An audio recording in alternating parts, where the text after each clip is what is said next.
Test, test. All right.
All right, folks, we're going to get started in exactly 5 minutes.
All right, everybody, welcome to the joint public hearing at 6:05 p.m. I would request that you all stand to do the Pledge of Allegiance.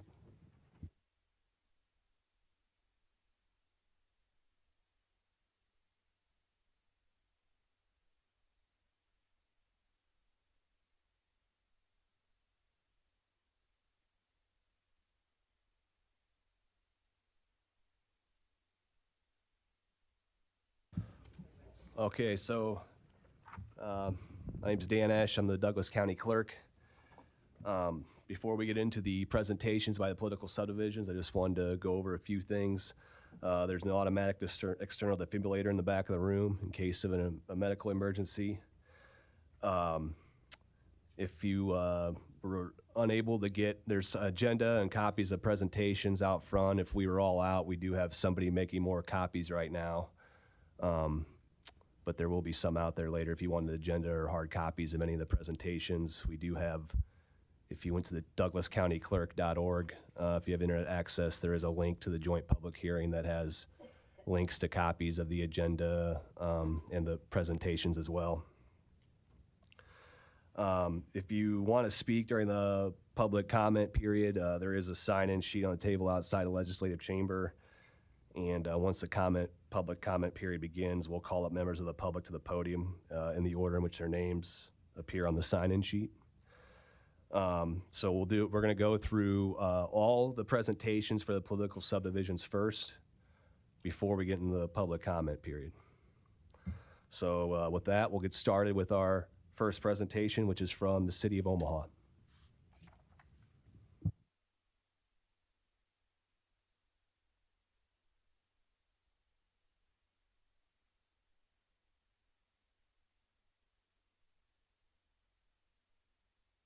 Curtis, I'm the Finance Director for the City of Omaha. I'm going to go through the things that are required by the state statute, which is the amount of property tax requested for 2023 is $209,855,082. The total assessed value of the property differs from last year's total assessed value by slightly less than 7%. The tax rate, which would levy the same amount of property taxes as last year, when multiplied by the new total assessed value of property, would be approximately 43.5 cents. The City of Omaha proposes to adopt a budget property tax request that will cause its tax rate to be approximately 46.9 cents. Based on the proposed property tax request and changes in other revenue, the total operating budget, including capital and bond proceeds and other things of the City of Omaha, will exceed last year's by 11.55%, but when adjusted for accounting changes, it's approximately 1.8%. To obtain more information regarding the increase in the property tax requests, cities may contact the City of Omaha at 402-444-5416 or budget@cityofomaha.org. The City of Omaha's budget can be found at finance.cityofomaha.org. Additional information that's relevant to the budget is that the city has dropped its levy 3 cents over the last 8 years and has not increased the levy by the voter-approved 3.5 cents from 2020. The levy would be 53.4 cents had the city done those actions versus 46.9 cents where it is today. The difference would equate to approximately $30 million in extra property taxes annually, which we are not currently collecting. Special thank you to Dan Esch. He knew that I have another commitment tonight, so I have to leave briefly here, but I do have other city staff here to listen to comments and take notes. So with that, thank you. Thank you, Steve. And while the City of Ralston is approaching the podium, I just wanted to, one thing I forgot to mention in my opening announcements is there's no voting tonight. These political subdivisions are not voting on their tax rate. These are just proposed tax rates for the next tax year. And after this, it's a new requirement by the state statute that if you're requesting a property tax amount over a certain amount from the previous year, you have to participate in this joint public hearing and give a presentation. And then after this meeting, sometime between tomorrow and September 30th, each of these political subdivisions has to either pass a resolution or an ordinance setting their tax rate for next year. So with that, I will move on to the City of Ralston. Thanks, Dan. I'm Rick Hoppy. I'm the City Administrator for the City of Ralston. Are there any Ralston folks here tonight? Excellent, great. Thank you for coming out. The rest of you, I'm sorry you can sleep during this part. We have our budget presentation, and we really appreciate the opportunity to come out and just visit just a little bit about the relationship between budget and property taxes. I do have some good news to start out the presentation. Rick, if we actually, I know it's awkward, but for people watching, all right, I'm sorry, I had to struggle, so I guess I'll face this way. I do have some good news. We are going to go ahead and lower the levy by a cent from last year. Our 21-22 levy was about 7 cents. This year's levy will be 69.7. Okay, you ever have that feeling where you're being really clear and then you actually try to talk it through and it doesn't make as much sense as you originally thought? That's the nature of the slide. And so those of you with a pen from Ralston, you may want to write down a couple more numbers. What the attempt was here is to try to demonstrate if you requested the same number of property tax dollars from last year to the increased valuation of this year, what would the levy be? Because as we all know, your valuation times your levy essentially determines what your property taxes are going to be. The figure you see here of about $464 million is the valuation in Ralston from 21-22. That rose this year in 22-23 to $507 million. That's probably the one you and Ralston want to write down here. That's about a $42 million increase in the valuation. So if we ask for the same amount of property tax dollars as we did the previous year, about $252,000, the levy would be 64.7 cents. And just a couple of notes on that end. That essentially means that it's a zero growth budget, just so people understand what that actually means in the big scheme of things. I would also point out the state legislators, when they put this law into place and said, hey, you should come to this meeting and talk a little bit about these relationships if you're going to spend more than a certain amount. For us, that amount was about 3.45. The legislature is saying, look, a 2% growth in your property tax dollars seems to be okay with us. In addition, you get an increase for your new growth, which is about 1.45%, for a total of 3.45%. Legislature is essentially saying if you're keeping under that percentage, then great, you don't have to go to the meeting. We think that's okay. I just wanted to point out, as all the subdivisions here have faced, and as anyone who's gone into a grocery store, gone to a gas station, or just tried to make a living knows, inflation has gone up about 8.5%, just to give you kind of a base of comparison for how this is going. From July to July, which actually was a little bit of a reduction. I noticed that in June and before that, it was well over 9%. This is a little bit of another illustration of what I was trying to tell you, is that the number of property tax dollars that we're asking for in 2021-22 versus the current year. You can see that we're asking for a 7.7% increase, or about $252,712 more than the previous year. And you can see the two numbers that we're working with here. I thought it was also sort of important to point out the amount of money that we're actually really talking about when we've come to this meeting. Yes, we're asking for $252,000 in additional property tax dollars. But as I mentioned to you, the legislature said, look, in our minds, there is at least a standard we think you ought to hold to. And that standard was 3.45%. Well, if you take those dollars off, the amount of money we're really talking about that necessitated the city of Ralston coming to this meeting is about $139,000 as represented in the red box. Okay, so I try to put myself in your shoes, those citizens from Ralston and everywhere else, and say, what would I want to know about that $138,000? What are they doing with it? I think I could sum ours up in two words: people and streets. I've been city administrator about 2.5 years, and Ralston, before I got there, really was not putting enough money into care and maintenance of streets.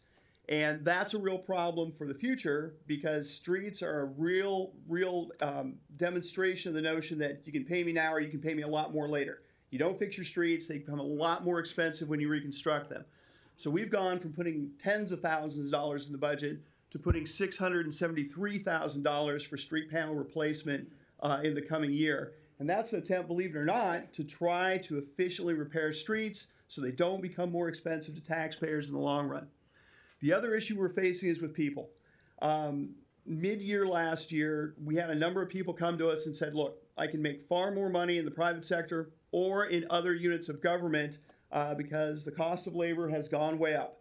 So in our public works department, people who were making $20 an hour were pretty easily able to command $26 an hour. We had a similar phenomenon happen in libraries as well. And we ended up having to give a lot of raises just to maintain the people we had. The private sector was also paying fairly increased wages. So we really have about $300,000 in additional costs for personnel. That's more than the property tax increase that I mentioned earlier. This year we had to give about a 4% raise to remain competitive with other jurisdictions in terms of maintaining those employees. And I think that covers all I've got to say tonight. And if you need more information, please go to cityofralston.com. You can find our budget there. And I look forward to talking with people from Ralston and elsewhere about any questions you have. Thank you. Can you close out your presentation real quick before I, and then, all right, thank you, City of Ralston. And next up is Douglas County.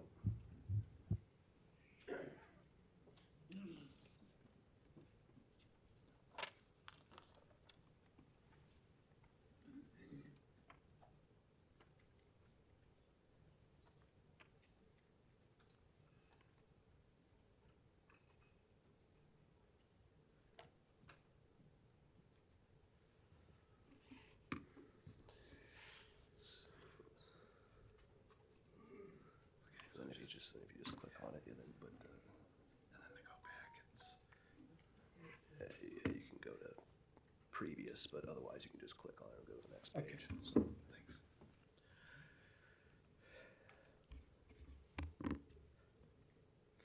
Good evening. I'm Joe Lorenz. I'm the Douglas County Finance Director, and I have a short presentation that kind of brings you through the budget and how the budget ties into the tax levy. So hopefully it'll be helpful to you. The first chart I want to show is everybody's here and everybody gets taxed, but how does the total pool of property tax money split out for residents of Douglas County? And so the example up here is for somebody within Omaha and within the Omaha Public Schools. Douglas County, of the total amount of property tax collected, accounts for about 13.4%. The City of Omaha accounts for about 21.3%. And the largest component is Omaha Public Schools, and all the schools are in this general range of accounting for over 50% of property taxes. And that's really driven by the way Nebraska funds schools. They fund it through property tax, which is a little unusual compared to most states in the union who don't put that big of a school funding burden on property taxes. But here in Nebraska, it's that way. And then you can see that other subdivisions account for about 10%, and that includes the Public Building Commission, which runs this complex here, Papio Natural Resources, Metro Community College, the ESUs, and Metro Area Transit. So that just, I think, should give feel, where does the money go? These are the entities who receive the money and in these amounts. So I think I always find that chart a helpful chart. My next chart is what have the tax levy been in Douglas County for the past 10 years.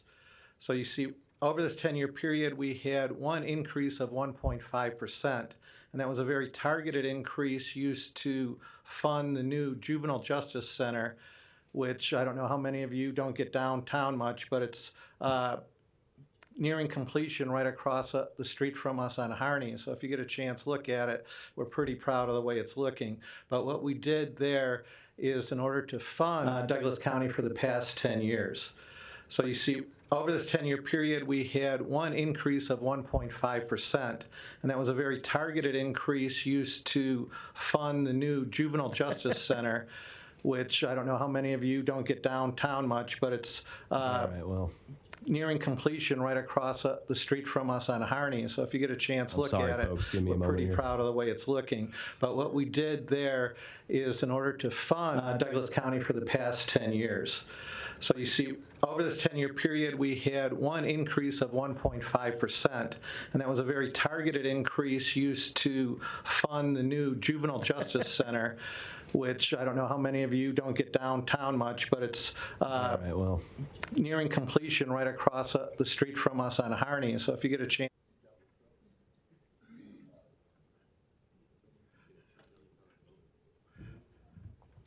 I think some folks in the wing rooms were wanting, I don't know if they're hearing that well, but it's tied to the stream, which is a little delay, and so when we do that, that causes that echo. So I guess, Joe, if you wouldn't mind, and anyone who's speaking, just bringing the microphones even closer to you so people can hear better that are way in the back. Otherwise, we're going to get that echo if we turn Okay. those. So Okay. thank you. Okay.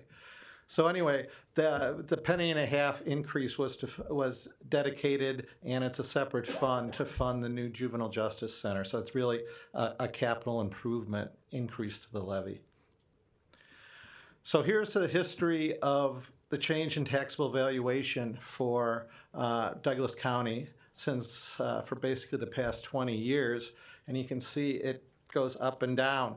When I started this job 12 years ago, we were in a situation where the percentage increases were, under 1%, which makes it for a difficult budgeting environment.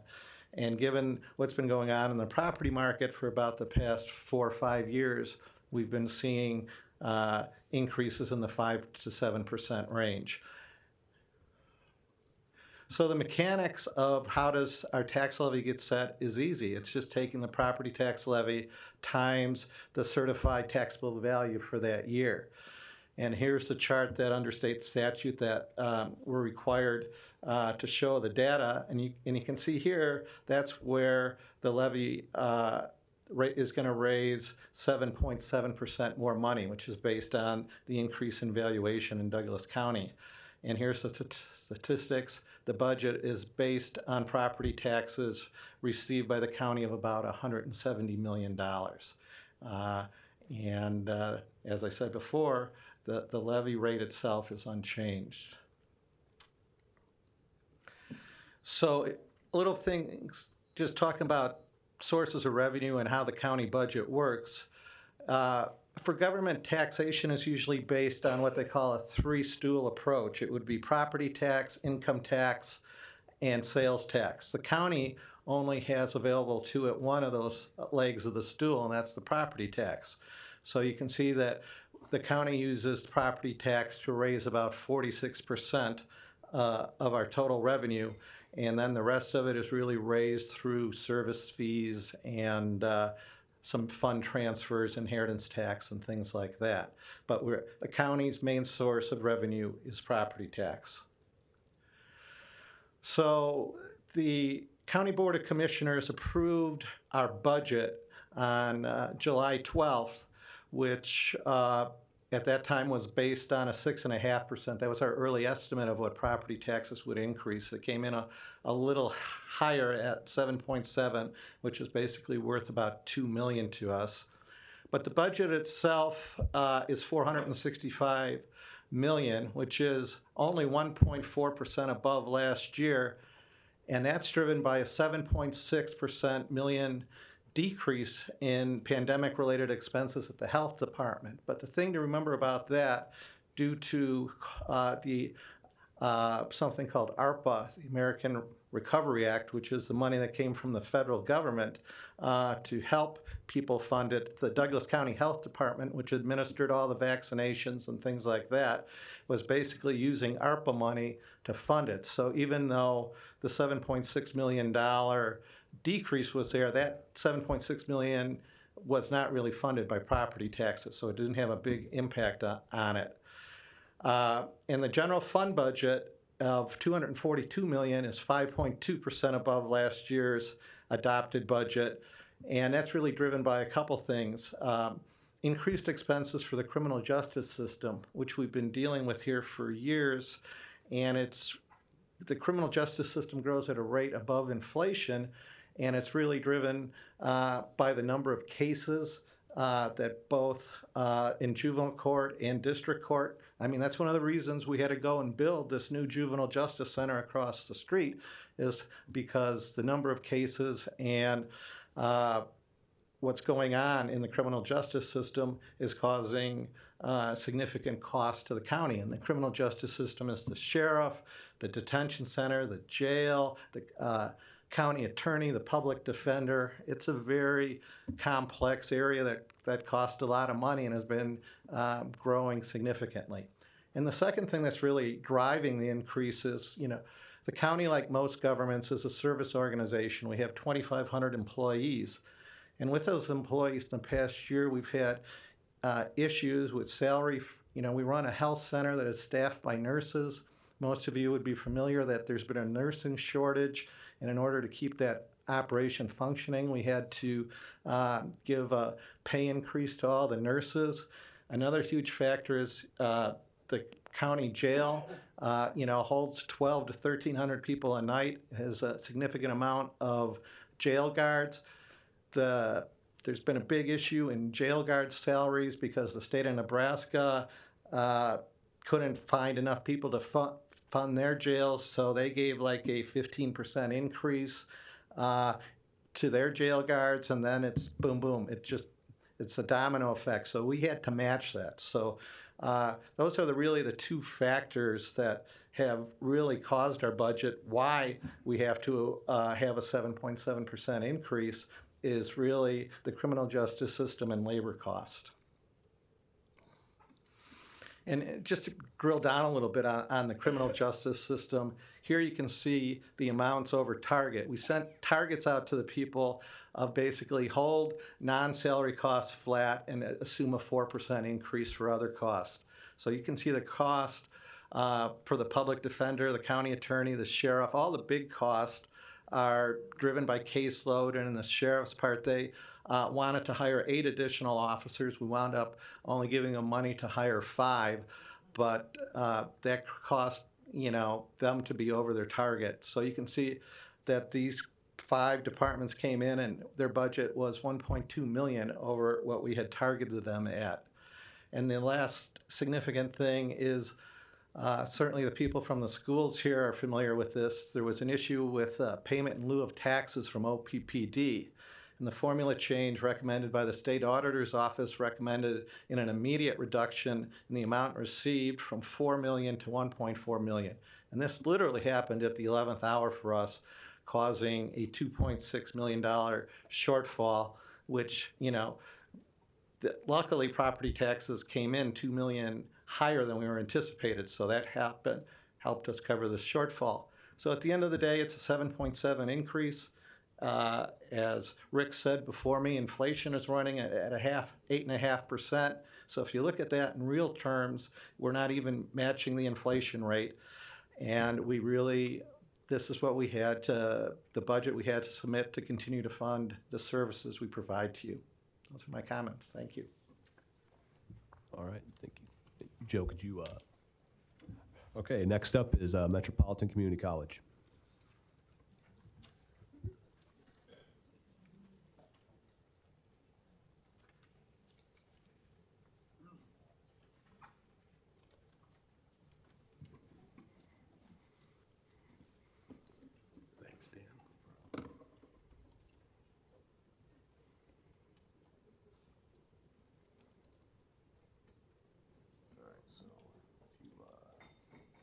What do I click on? You can just click on the page. Okay. And then if you need to go back, you do left click and previous, but just click on the page. Right here. Left click on the page to go next, and right click to go back. So if you want to start there, you can. Right. Good evening. I'm Randy Schmazel, President, Metropolitan Community College. And on your screen, you see the numbers that you should have received on your postcard. And they're the 2021 property tax, $77 million, and then the 2022 property tax, $83 million, and it shows the 8.4% change in increased property taxes.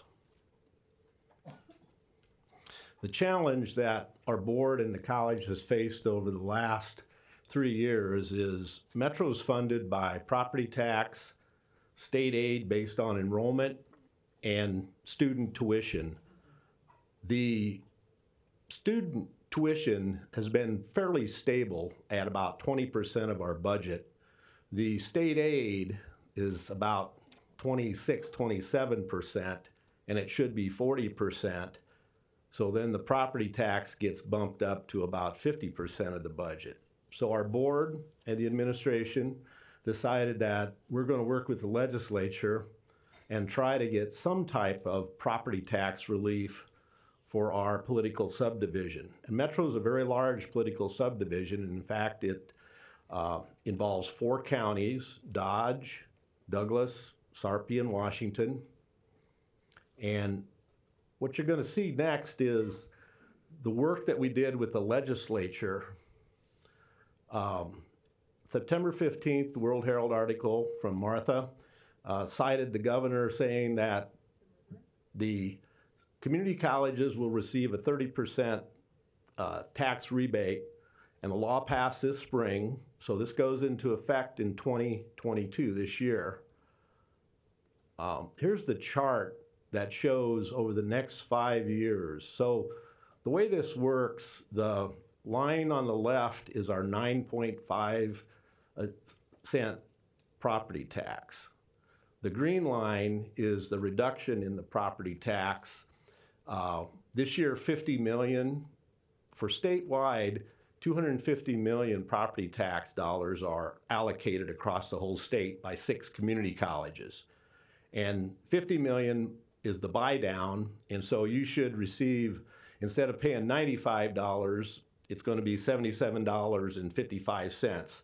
And we tried to make these estimates conservative. They're not 30% like was stated in the newspaper, because you got to remember the property taxes this year have gone up 8% already. So as you see over the next 5 years, there's a lowering from $95 to $34.52. There could be some complaints about this being a property tax credit. Now, I know on the postcards there was no homestead exemptions on there, no school credits, no community college credits, but those weren't designed to be on there. That's not the fault of Douglas County. So I'm not sure on your taxes how that's going to be calculated, and I'm not sure on my taxes either. But you will receive a tax credit this year, which will lower your tax liability. Metro deals in fund accounting, and this is a picture of the facts that tell a little bit about our college that you may not know about. Our levy limit is 11.25 cents, and over the years, we've only levied about 84% of that levy, 9.5 cents. 7.5 goes to the general fund, which is the obligation for salaries, for equipment, for running the college. Since 1993, that's only increased 0.24 cents. In 1993, the levy was 7.26 cents. Now, yes, the valuations have gone up, but the tax levy has not gone up. And for many years in the 90s, when we had no growth, little growth, the college really struggled, but we made it. 4 county service area, as I said, we are home to 43% of Nebraska's population. Metro serves 36% of the state community college enrollment. This last year, we served 21,201 credit students. That meant 21,000 people came through the doors of Metro. We're proud to say that 95% of that number came from our 4 county area. And I'm sure 90% stay here and go to work. In 2021-22, we served 12,000 non-credit and workforce training. That's people that came and just take classes for adult learning, maybe to workforce skills. One of the unusual things at Metro right now is 65% of our students are part-time. That's an extremely large number, and it costs a lot more to educate part-time students. This year, this fall, Metro's enrollment's up right now today, 8% in headcount. We have no athletics, we have no campus housing, and we have no public capital bonds. There's no bond issues that Metro went out and had you vote on.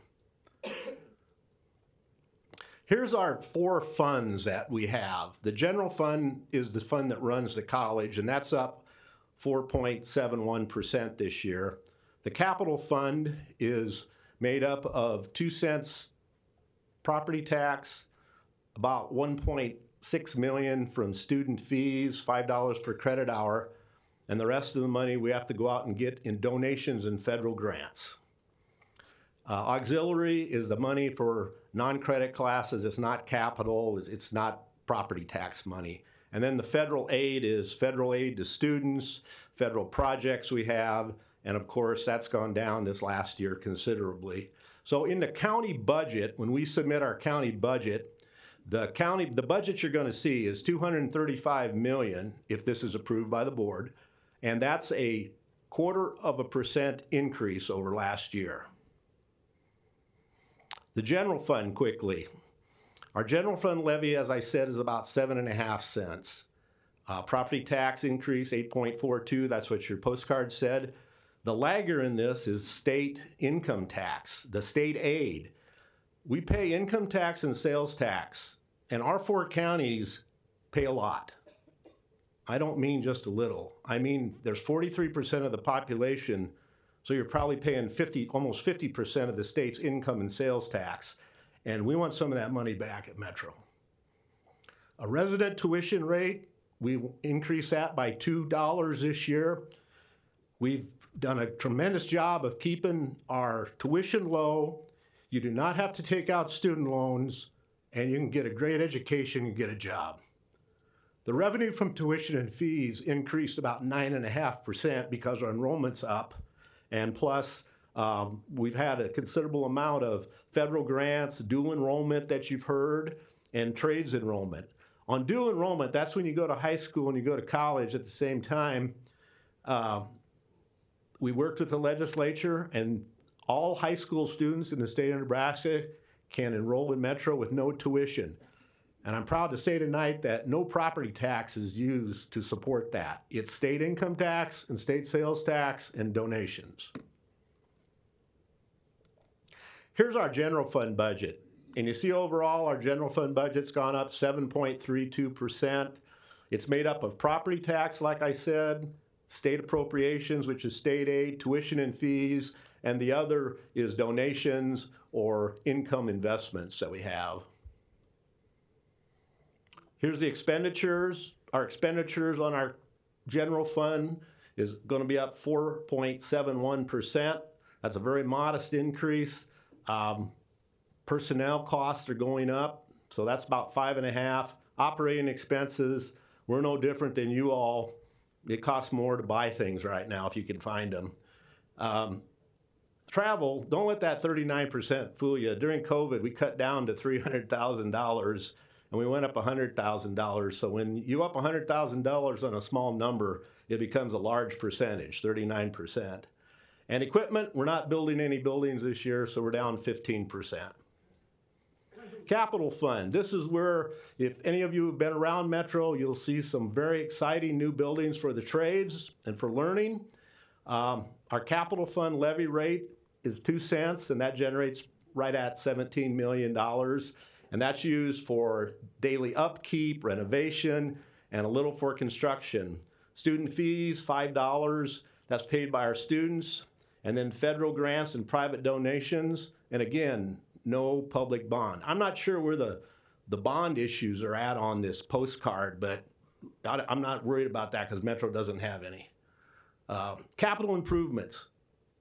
Thanks to the investments locally in trades and our modern facilities is state-of-the-art. Since 2015, we've increased the square footage by 41%. And approximately 168,000 in renovated space. If you know anything about Metro, what you're going to know is that all of our buildings, the youngest one used to be 40 years old. And the oldest ones at the fort are a mere 135 years old. And so we're very proud of the fort. If you get a chance, visit it. It's a beautiful place. It's like a park. So here's the capital budget. $17 million in property tax this year, 1.6 from our student fees. That other $4 million there is private donations. So we got $23 million in revenue and $38 million in expenses. I got some work to do here to close that gap. So thank you. That's the end of my presentation. Okay, thank you very much. Next up is Bennington Public Schools.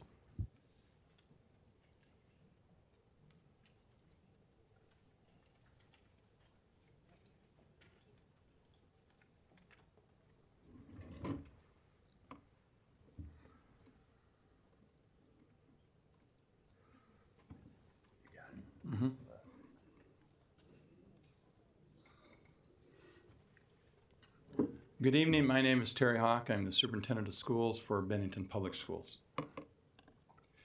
As you can see, in accordance to the state statute, what we have here is the budgets for comparisons 2021 2022.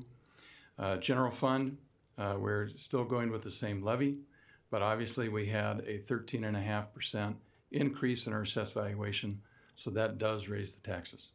Now keep in mind, about 8% of that was real growth in terms of new buildings, new assessments that go along with the assessed valuations that are increasing in our area.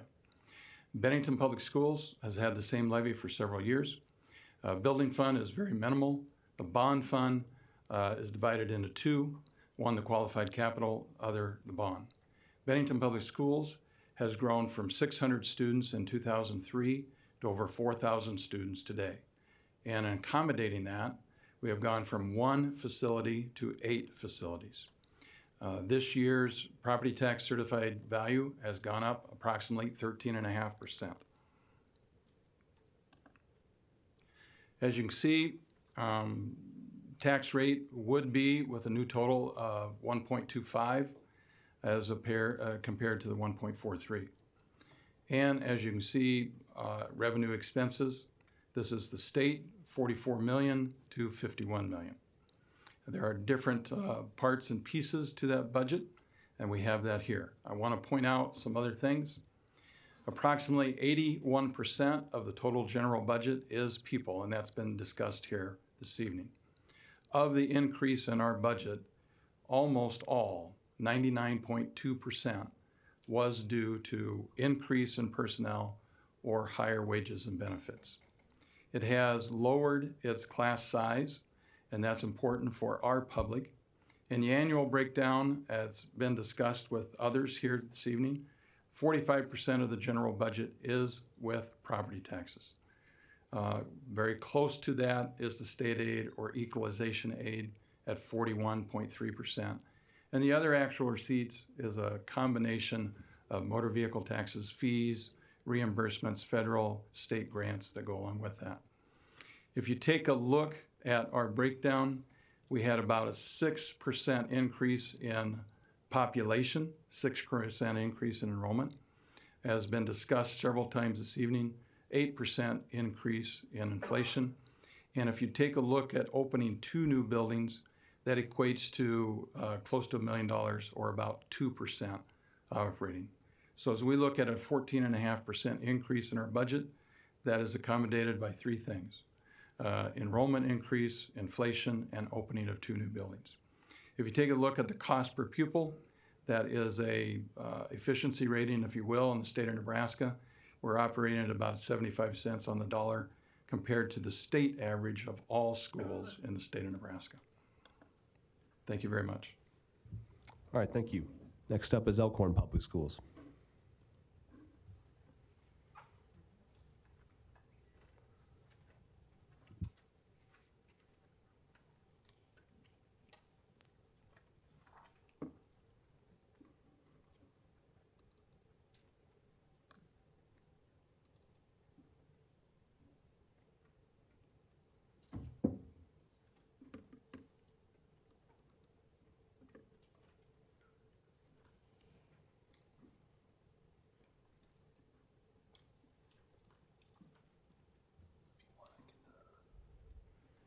Might be easier to read if it was larger. Just do And that. then you just scroll down when you want to go down. Okay, sounds good, thank you.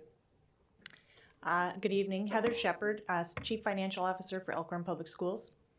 The total tax levy request for general, special building, and bond funds will total $118,290,143. Our total assessed valuation for the district increased 9.517% Of the total increase in our certified valuation, 45% was related to new growth. The tax rate, which would levy the same amount of property taxes as last year, when multiplied by the new total assessed value of property, would be $1.29.4772 per $100 of assessed value.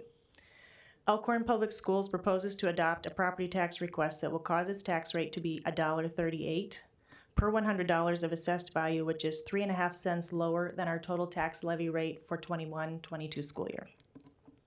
Based on the proposed property tax request and changes in other revenue, the total operating budget for Elkhorn Public Schools will increase by roughly 20%, but our general fund budget is increasing by 5.27%.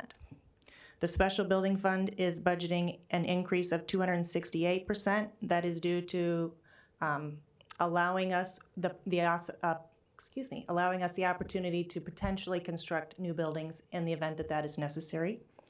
Our bond fund is budgeting a 12.3% decrease.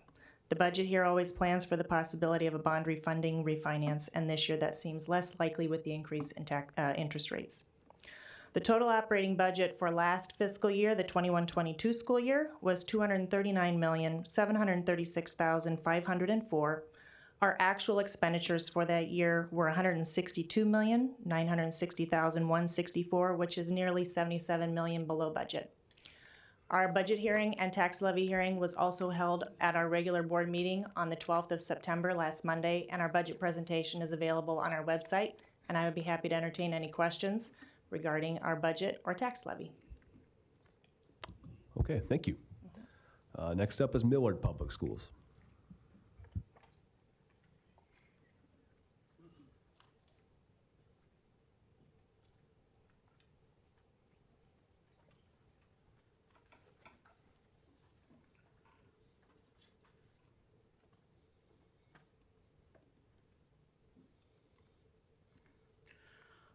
Good evening. My name is Chad Meiskeier. I'm Chief Financial Officer for Millard Public Schools. Having faced a lot of the similar things that were discussed previously with inflation and such, I'll just quickly go over the statutory requirements for Millard Public Schools. Our property tax request for this upcoming budget year is $164,377,958.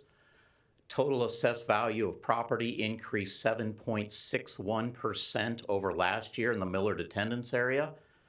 The tax rate, which would levy the same amount of property taxes as last year when multiplied by the new total assessed value of property, would be $1.1329 per $100 of assessed value. Millard Public Schools is proposing to adopt a property tax request that will cause our levy to be $1.21 of $100 of assessed value, broken out as follows. The general fund will be dropping from $1.0566 to $1.05.4, bond fund dropping from 11.75 to 11.5, and the building fund dropping from 4.5 cents to 4.1 cents. So in total, a levy decrease of 0.91 cents. Based on the proposed property tax requests and changes in other revenue, total operating budget for Millard Public Schools will decrease by 8.96%.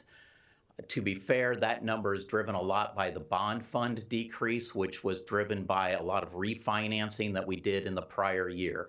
So the more accurate number to look at is probably the 4.87% when you're comparing apples to apples in our general fund. I am the contact for any questions that you may have, either after this hearing. You may email me. That phone number up there is my direct line. Feel free to give me a call.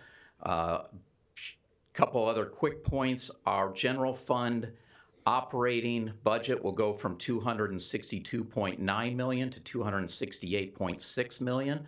That's serving nearly 24,000 students. One thing that hasn't been mentioned yet that I think is important when you look at our property taxes is the way the state aid formula works is when there is an evaluation increase for equalized schools such as OPS, Ralston, Millard, Elkhorn, Bennington. The following year, state aid generally drops proportionately with what your valuation increase. So you gain it in one hand and you lose it in the other. Context around the budget I also think that's important is what is actually being spent, not just budget to budget. So when you look over the last 10 years of audited financial statements for Millard Public Schools, which would be 2011 to 2021, because we don't have audited for 2022 yet, Millard Public Schools' average annual spending has gone up 1.2% per year. And I believe that's all I have. All right, thank you very much. Next up is Omaha Public Schools.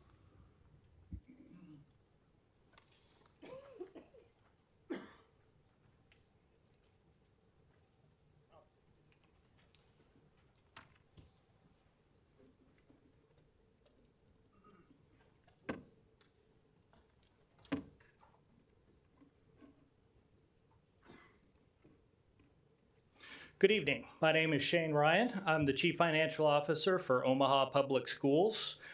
Omaha Public Schools held their budget hearing on September 8th, and a recording of that presentation can be found on YouTube if you search for Omaha Public Schools.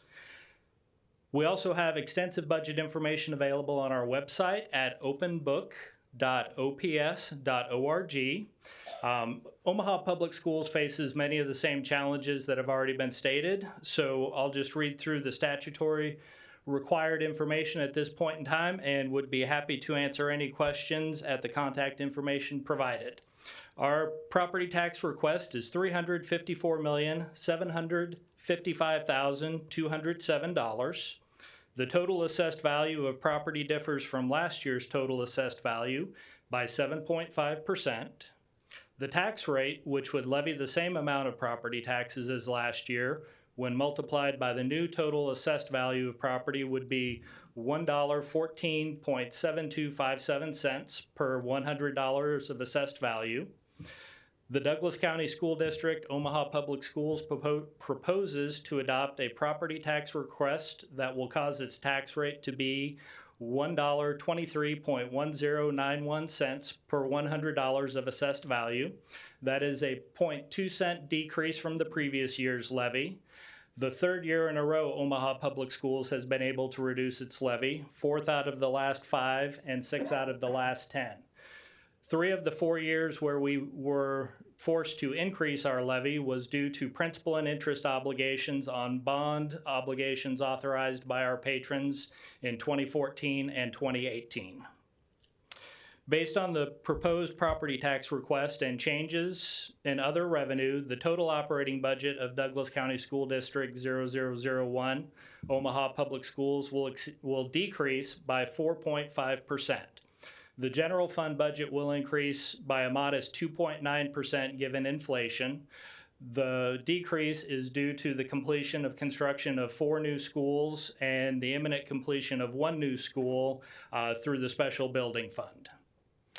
To obtain more information regarding the increase in property tax request, citizens may contact myself, Shane Ryan, Chief Financial Officer, at 531-299-0306 or email at shane.ryan@ops.org. Thank you. Okay, thank you. And our final presentation is from Ralston Public Schools.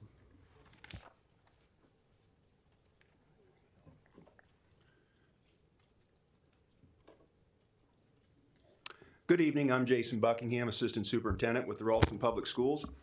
Just a few things of note. I know we've all been patient here, so we'll get through this as quick as we can. What you've got up on the screen here is a comparison between our levy of last year and our levy of this year. Things of note in the difference between the two. If you look at the general fund levy, you can see we levied $1.05 last year for $20.8 million. This year, our levy for general fund drops to $1.01. However, if you look at the next line down, building fund, we have room in our levy this year that we can actually levy 3.8 cents, which gives us an additional $815,000 that we can put into our building fund. Voluntary separation is a program that we use at Ralston Public Schools to try and reduce or minimize the amount of money that we put specifically into personnel. This is a program for our most expensive and most experienced teachers to be able to leave our district, go on to other pursuits, and we can bring in teachers that maybe are a bit more cost effective for us. You'll see the biggest increase or the biggest change we have in our levy between last year and this year is in our bond fund. In October, our voters approved a bond of $83 million for our district, the first one we passed in over 20 years. And you can see that there's a sizable increase of 1.6 million up to 4.1 million total. So all said and done, our amount last year that we levied was 23.2 million at $1.17 in levy. We're looking at going to 26 million this year and $1.2549. So just a little bit of history here as far as where we've been with the Ralston Public Schools. I'm sorry, it's a little bit small here. Let me see if I can expand that some.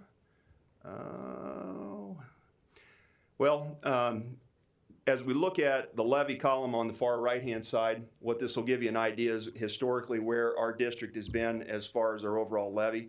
You can see that we were at $1.17 total last year, and our proposal is to move to $1.2549.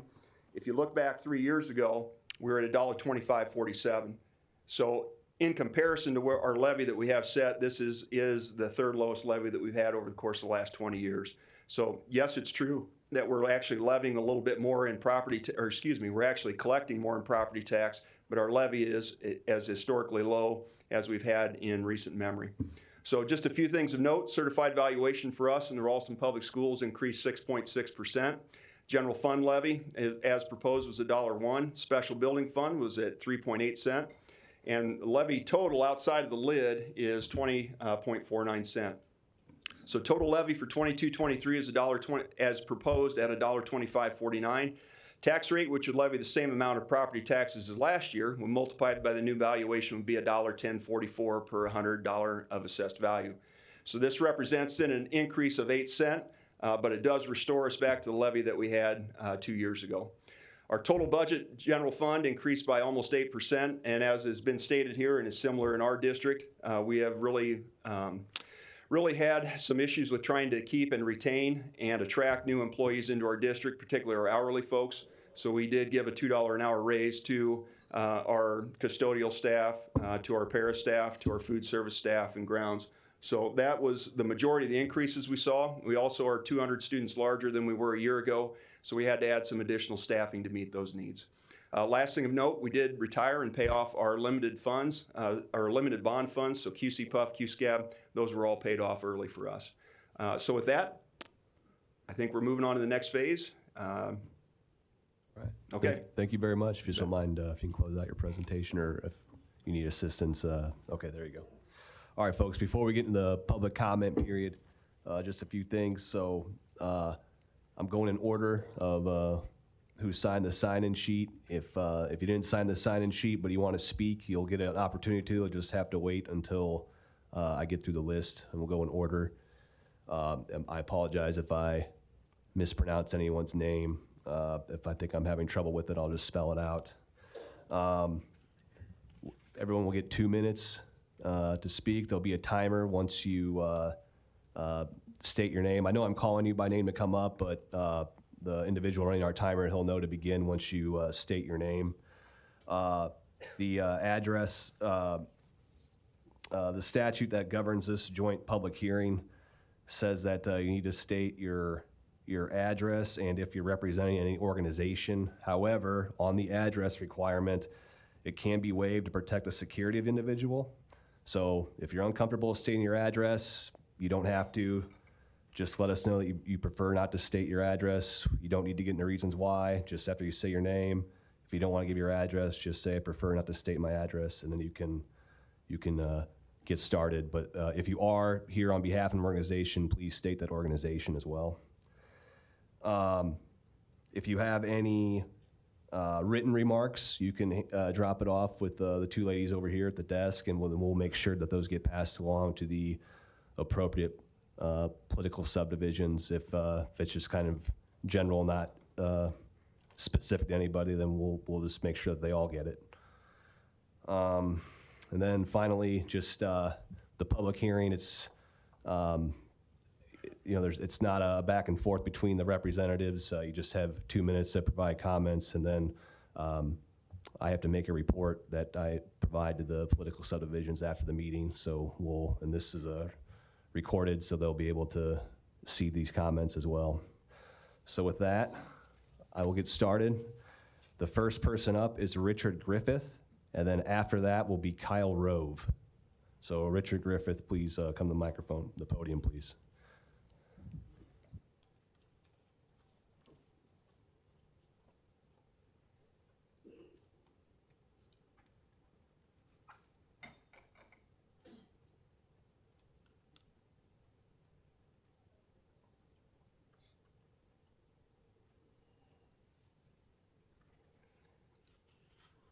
Yeah, my name is Richard Griffith, and I'm wanting to protest the valuation of my property on 4947 North 36th Street.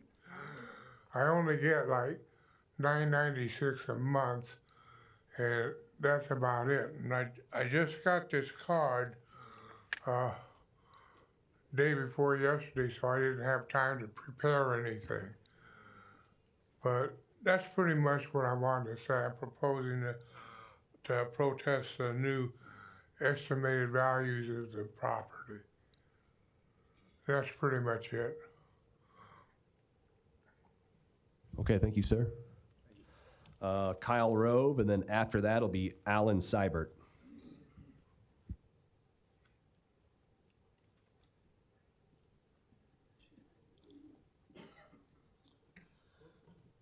Good evening. My name's Kyle Roan. My pen slipped when I was writing that down. And I live in Bellevue. I'd assume not to give my address, if that's okay. I want to commend two presentations. The people that live in Ralston, you've got a great city administrator. He presented very concise information that we could all understand. And for Metropolitan College, I was there for about 3 days pre-COVID, and then they said we're going to put it online. And how do you do a machinist class online? I just don't know how that works. But I can tell you that I got the tour of the machine shop, and it is fantabulous. I know that's not a word, but I wanted to really make it big. It's really awesome. So now that I've said that, I just want to remind everybody here that in this country, we go by popular sovereignty, which basically means the government derives its power from all of you, okay? And I hear everybody saying, you know, our costs have gone up 8% just like everybody else. But just like this gentleman, you have a property tax that increases every year, either through property valuation or by you passing some type of different levy. People on fixed incomes don't have that ability, okay? And with inflation the way it is, even though these cities have given their workers increases, as a whole, the aggregate, our wages are really dropped by almost 2% in this geographical region, according to the U.S. Bureau of Labor Statistics, okay? So that's where I'm getting my information. But inflation has gone up particularly high in the energy sector. Even though gas has come down a tad, okay, it's going to cost more for us to heat our homes. It's going to cost more to do those type of things, and food has gone up. Eggs have gone up 40%, so much that I'm going to get a chicken coop in my backyard. I mean, and that's going to cost me a couple of $100, but I can do that. So my time is up. I just want to remind you that popular sovereignty, that you guys get your power from all of us. And I hope you think about that when you're considering these raises. Thank you. Okay, thank you.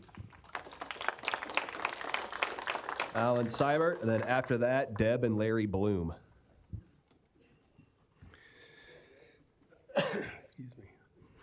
Alan Seibert, 5537 North 140th Street in Omaha. My wife and I have lived at that single-family residence in northwest Omaha for the last 23 years. Most of the information on these postcards is either incorrect, incomplete, or misleading. None of the political subdivisions are proposing a tax increase. Mill levies have either remained the same or decreased for the last 4 years. Taxes have increased as a direct result of the property values set by the Douglas County Assessor's Office, not because of the subdivisions. The postcards show 4 political subdivisions or taxing authorities. There are actually 10. The levy info link on the Douglas County Treasurer's website lists those 10 political subdivisions along with the mill levies for each of those divisions, so everybody can check those. The valuations on the postcards are not proposed and they are not estimates. They are the actual valuations, and it's too late to change them. The filing deadlines for appealing these valuations with the Douglas County Assessor's Office, the Douglas County Board of Equalization, and the Nebraska Tax Equalization Review Commission have all lapsed. There has not been clear, consistent, and timely communication about property taxes, and these postcards are not providing that communication. Nebraska statutes and Nebraska Supreme Court rulings address actual valuation. They define actual valuation, how it should be determined, and say it should be applied fairly and equitably. The DC assessor's process has violated those directives for several years because cost of construction is used to set valuations, not fair market value. Focus should be on changing the valuation process and supporting property owners so they have a fair chance to change their valuations. Property owners need to know what information is necessary and where they can go for help. I do have one question. Why wasn't the DC assessor here tonight on the agenda to give a presentation?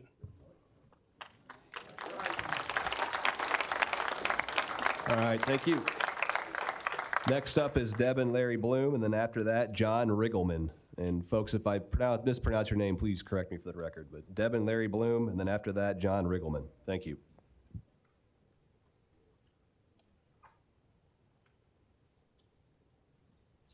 Can you guys hear this? I have a hearing problem, so I can't hear. So I want to make sure everybody here. If you want to put a label on me, it's senior citizen. I'm 75, but I want you to know I only feel like 73 and a half. So I'm doing good. My name's Larry Bloom, right, by the way. My first shock of the night coming here was $1.25 an hour at the meter. I haven't been down here often enough, so that was my first shock. Just a couple of observations. Our assessed tax went up 7.61, but our tax increase is 8.1%, which is huge. Our Social Security, I understand, is going to go up 8% One of the reasons why I'm probably not more prepared, we got our notice yesterday. If I would have got it a month ago, I probably wouldn't be here because I would have forgotten by now.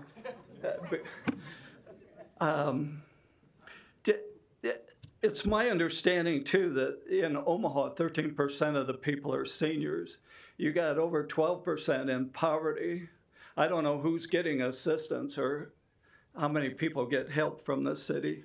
But over the years that I worked, some of those years I worked in budgeting, one of the curious things I noticed is typically everybody's budget went up every year. And the things I noticed up there were the increases that you guys brought seemed to somewhat match what the increases were for the assessed values and the amounts. That's funny how that happens every single year. And everybody that comes to my door when they are running for election say they're gonna reduce taxes, but somehow that never happens. I don't know when the last time you guys had budget reductions, but I'm gonna guess it's been a long dang time unless a bond ran out and it was paid off. And then it looks like maybe your budget went down, but it was already built in there. Our food is going up. Our electricity is going up. I hadn't looked at our MUD bill in a long time. I was in shock when I saw this sewer Sir, I'm sorry to fee interrupt. that You need was to wrap in it up, there. please. In effect, insurance has gone up, I'm sure, for everybody in this room.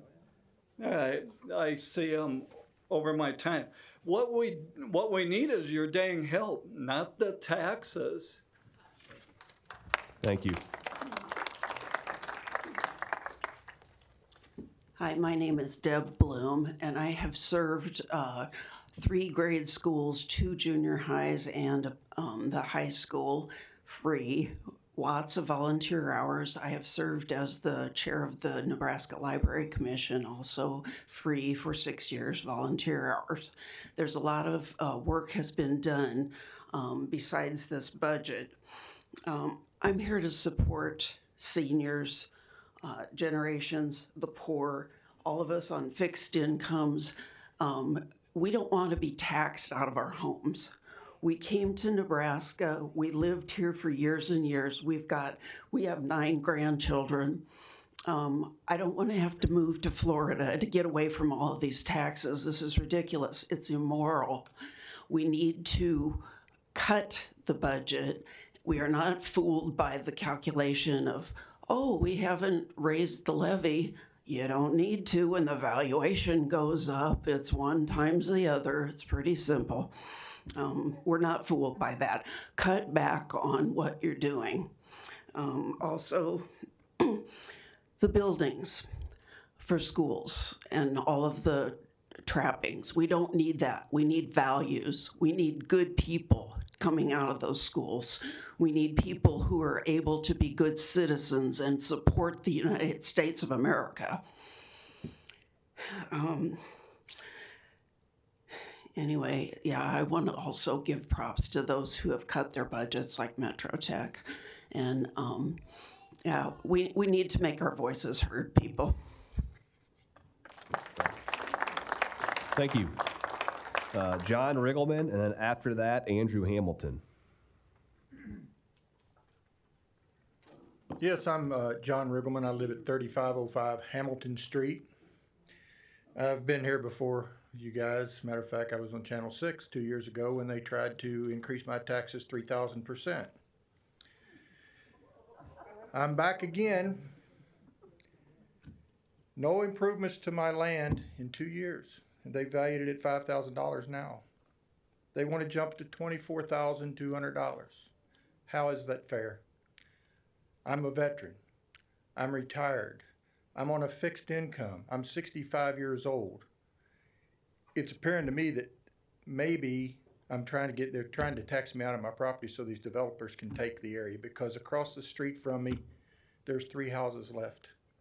They're all gone. Land bank owns the land. They want $2,000 to $3,000 for the property. Nobody will buy it, but yet you'll value mine, Douglas County, and I don't know where she's at. She should be here. She's the one that did it, her office. You want 24.2 for my 158 by 40 lot that my house sits on. Now I have another lot that's exactly the same size. It's valued at $3,000, which I have no problem with. You didn't touch it. You left it at $3,000. Are you trying to get me out of my house? I don't mind paying my fair share of taxes, like I've always said. But going from $5,000 to $24,200 for my land is too much. And the rest of my neighbors in Bemis Park, and I don't know how many of you know Bemis Park, my house is over 100 years old. Other houses of the same structure are not valuated as high as mine because slumlords own them. My house has been fixed up outside out of necessity. Years ago when we had the big hailstorm, $35,000 worth of damage to my home, which that's how it is like it is now. My time's up, but I don't think the county assessor is being fair to a lot of people. She should have been here. Thank you. Thank you. Okay, Andrew Hamilton, and then after that, James Young, Sr. Hi, my name is Andrew Hamilton. First off, does everybody here know what a SURF is? Yes. With property taxes, we are equivalent to SURFs. Second, most of you guys get a budget every year, and you guys know that if you don't spend that budget, your budget for next year gets reduced. So you guys find ways to blow the money to maintain your highly inflated budgets. And third, at this point in time, this state has abused property taxes for so long that we need to move to eliminate property taxes in Nebraska. end property taxes in Nebraska. Thank you. Thank you. James Young Sr., and then after that, Lori Galloway.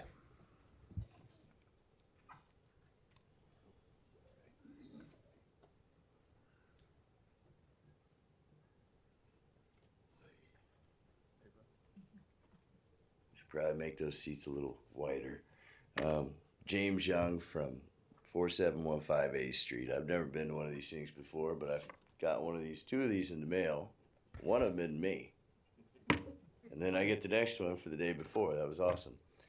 So, I mean, I look at the property taxes and I look at the building costs and I look at the market value and I see how the assessor had jumped in 2020 from 100,000 to 143,000 on our property. And I'm like, zero has been done to this house. And I'm a carpenter. So I know what it costs to actually build a house and what it costs for property materials and, you know what I mean, time and everything else. There is zero justification. You want people my age to stay here after going to college, but you have one of the highest tax rates in the entire country. Most people my age have gone to college and have left. Why would I stay here if I'm going to be taxed the 6th highest tax in the nation? I can go somewhere else, live there, use my talent, use my college degree, make a better living, and keep more of my money instead of paying for artificially inflated budgets. I can see the schools going up, I build them. I see the Gene Leahy Mall going up, it's privately funded too.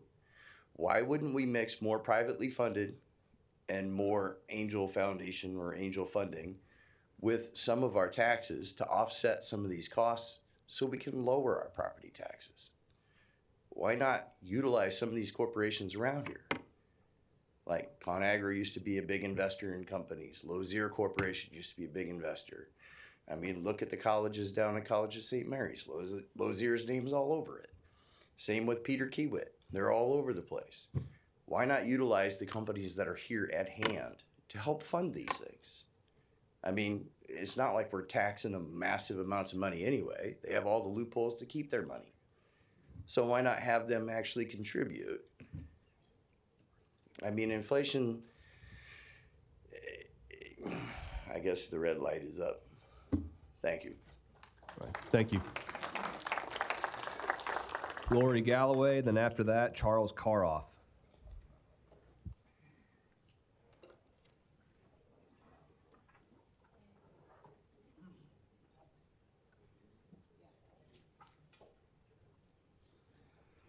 Hello, my name's Lori Galloway. For confidentiality, I will tell you I live in Midtown. I bought my house in 2013. My mother had to be moved in with me. I bought what I could, which was half of a duplex. My taxes were raised in June of this year, $800. Don't tell me I was notified before it because it says here July 12th that we were notified. That's not right. The second thing is this will be the second tax hike rate this year alone. I have one income in my house. I don't have a husband, I don't have a boyfriend, I don't have anybody else supporting me. I got a mother to take care of. She's legally blind and she's invalid and she needs 3 surgeries right now. I am the one that provides for her. And I'll show you this right now. Our food has gone up. This is how I live. These are the sales every week since April. I buy $50. That's my budget, $50 1 week for 2 people, and I've been doing it since the end of April. This is not right. This is nothing less than financial rape of the people here. You know, it's wrong what you're doing, and don't ask me for money for schools when most all of you couldn't run your PowerPoints. You needed help pulling them up. Okay? Am I right? Thank you. Now, again, I got the wrong address, and you're telling me that this house has less taxes than my half of a duplex? Because mine are more than this house down the street. And it's a nicer house, too. I got pictures, too. Now, my house hasn't had any renovations in it. I don't have a dishwasher. My shower is leaking into my basement. You can't take a shower in my house. It's a bath only. My kitchen is, the drawers have screws on the drawers to hold the doors open. I can't afford any of these things. You got people here who are sick and old and on financial limited incomes, and that's not right. We are struggling. I told my mother after you raised my taxes in June, I can't afford Thanksgiving or Christmas dinner for her. It's just wrong. It's not that inflation. Miss, I'm sorry to cut you off, but you need to finish up, please. It's not the people who have too much money, it's the government. Thank you. Next up is Charles Carhoff, and after that, Stan Lang. Hi, my name is Charles Carhoff. I live in West Omaha. As everyone here has already talked about inflation, obviously, you've talked about how your budgets are going up 8% or whatever, or even less due to the cost of inflation. I work in the energy sector. If you think the prices have gone up so far, you've got another thing coming. Food is going to skyrocket in price. So I'm just waiting for next year when you guys assess my value even higher and want a 40% increase in what you're going to take in. Because that's, if you're going to match inflation, that's what you're going to have to do. Thank you.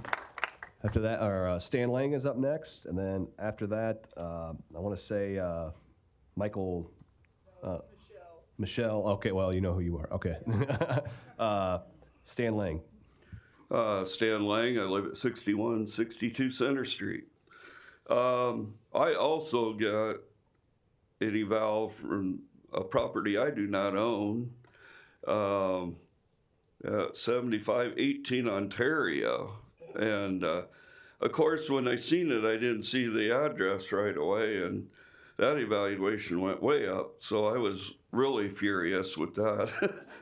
174 to 199,000. I did receive mine today and had to rush down here because I got this one somehow. So I was concerned why I received this for a property I don't own.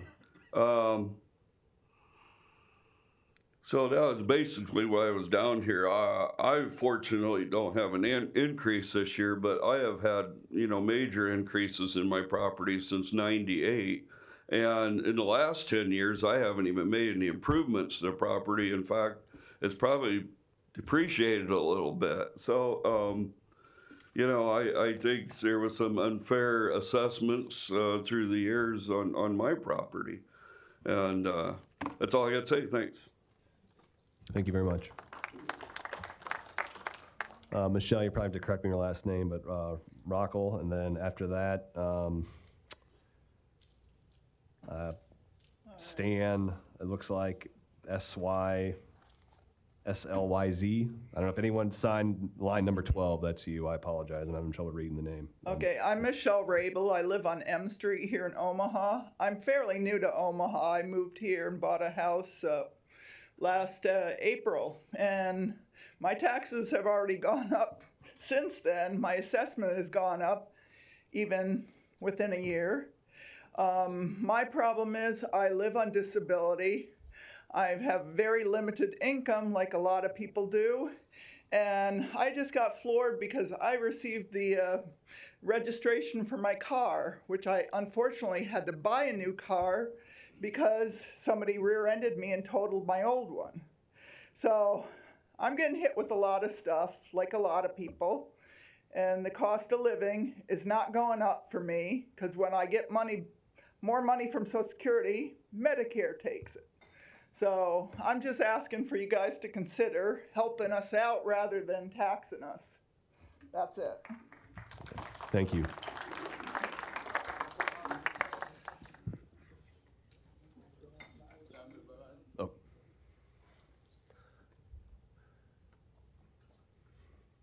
After this is Nick Maloli. Hi, my name is Samuel Barazi. I live in Midtown. Everything I want to talk about has already been addressed. One thing though, I got 2 by mistake evaluation. One of them was positive, one was negative. What I would like to see instead of just assessing different folks, different prices have a set of increase small for everybody in town, so not one would be charged a lot more than other people. Would make it more sense. That's all I have to say. Okay, thank you. I'll still call, it's either Nick or Vic Maloli up, but Samir, you were actually, weren't far away from number 12, but I apologize, folks. Whoever signed for number 12, I'm having difficulty reading the name, but it looks like it starts with both first name and last name starts with an S. But Nick Maloli, if you're up next, and then if anyone knows who I might be talking about for number 12, you can be up after Nick. Thank you.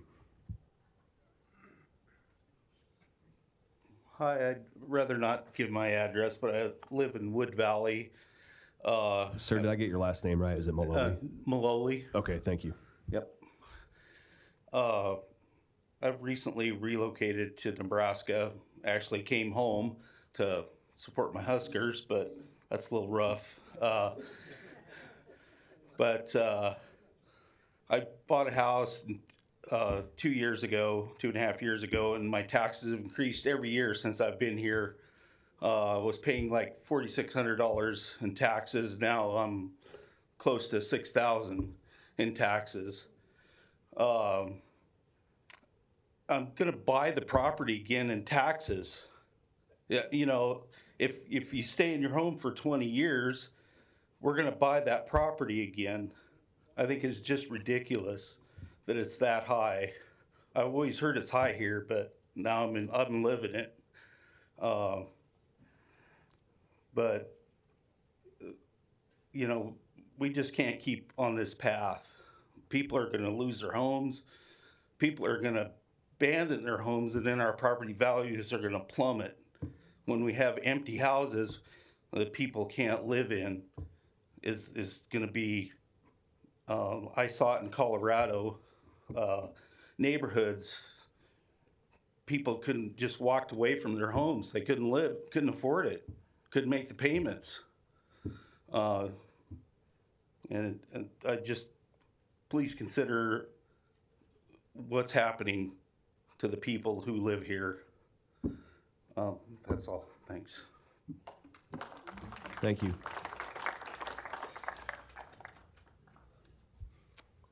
Well, I try one more time for, to me it looks like Stan Sliz. I don't know if there's anyone even close to that name or might know who I'm speaking about.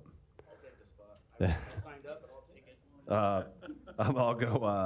I'll go, Valerie Uri next, and then it looks like Christy Rom after that. So Valerie Uri, E-U-R-E.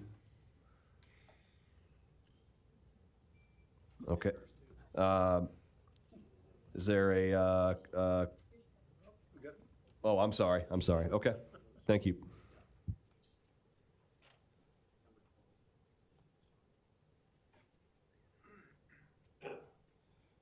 Okay, I'm gonna try to be nice. You know, you're taking up all this money. I mean, people who buy a car, like the young lady said, you buy a house, your taxes keep going up and up. Your income's not going up. What are you doing with this money? I watch the news and they say, oh, we got all this money. And then a couple weeks later, oh, we're broke. Sounds like somebody need to know how to make a budget. Because we all in here, we making budgets. We're making them work as best we can, but you just keep upping everything. I'm thinking this state's got to be number 5 when it comes to taxes in this United States. I mean, you pay, and I'm pretty sure I'll speak for a lot of people in here. When you retire, you're on a fixed income, and you have to keep your property up. You know, you gotta have a plumber, you might have to do roof repairs or something. That's a necessity, that's not a luxury. And then you gotta worry about, oh, my taxes are going up, can I afford to stay in my home and pay my taxes? I've seen so many people lose their house because they couldn't pay their taxes. Thank you. All right, thank you. Is there a Chris Rom or Christy Rom in the room? Okay, if not, we'll move on to Catherine Payne. And then after that, Edna Watson. Is there a Catherine Payne? Okay.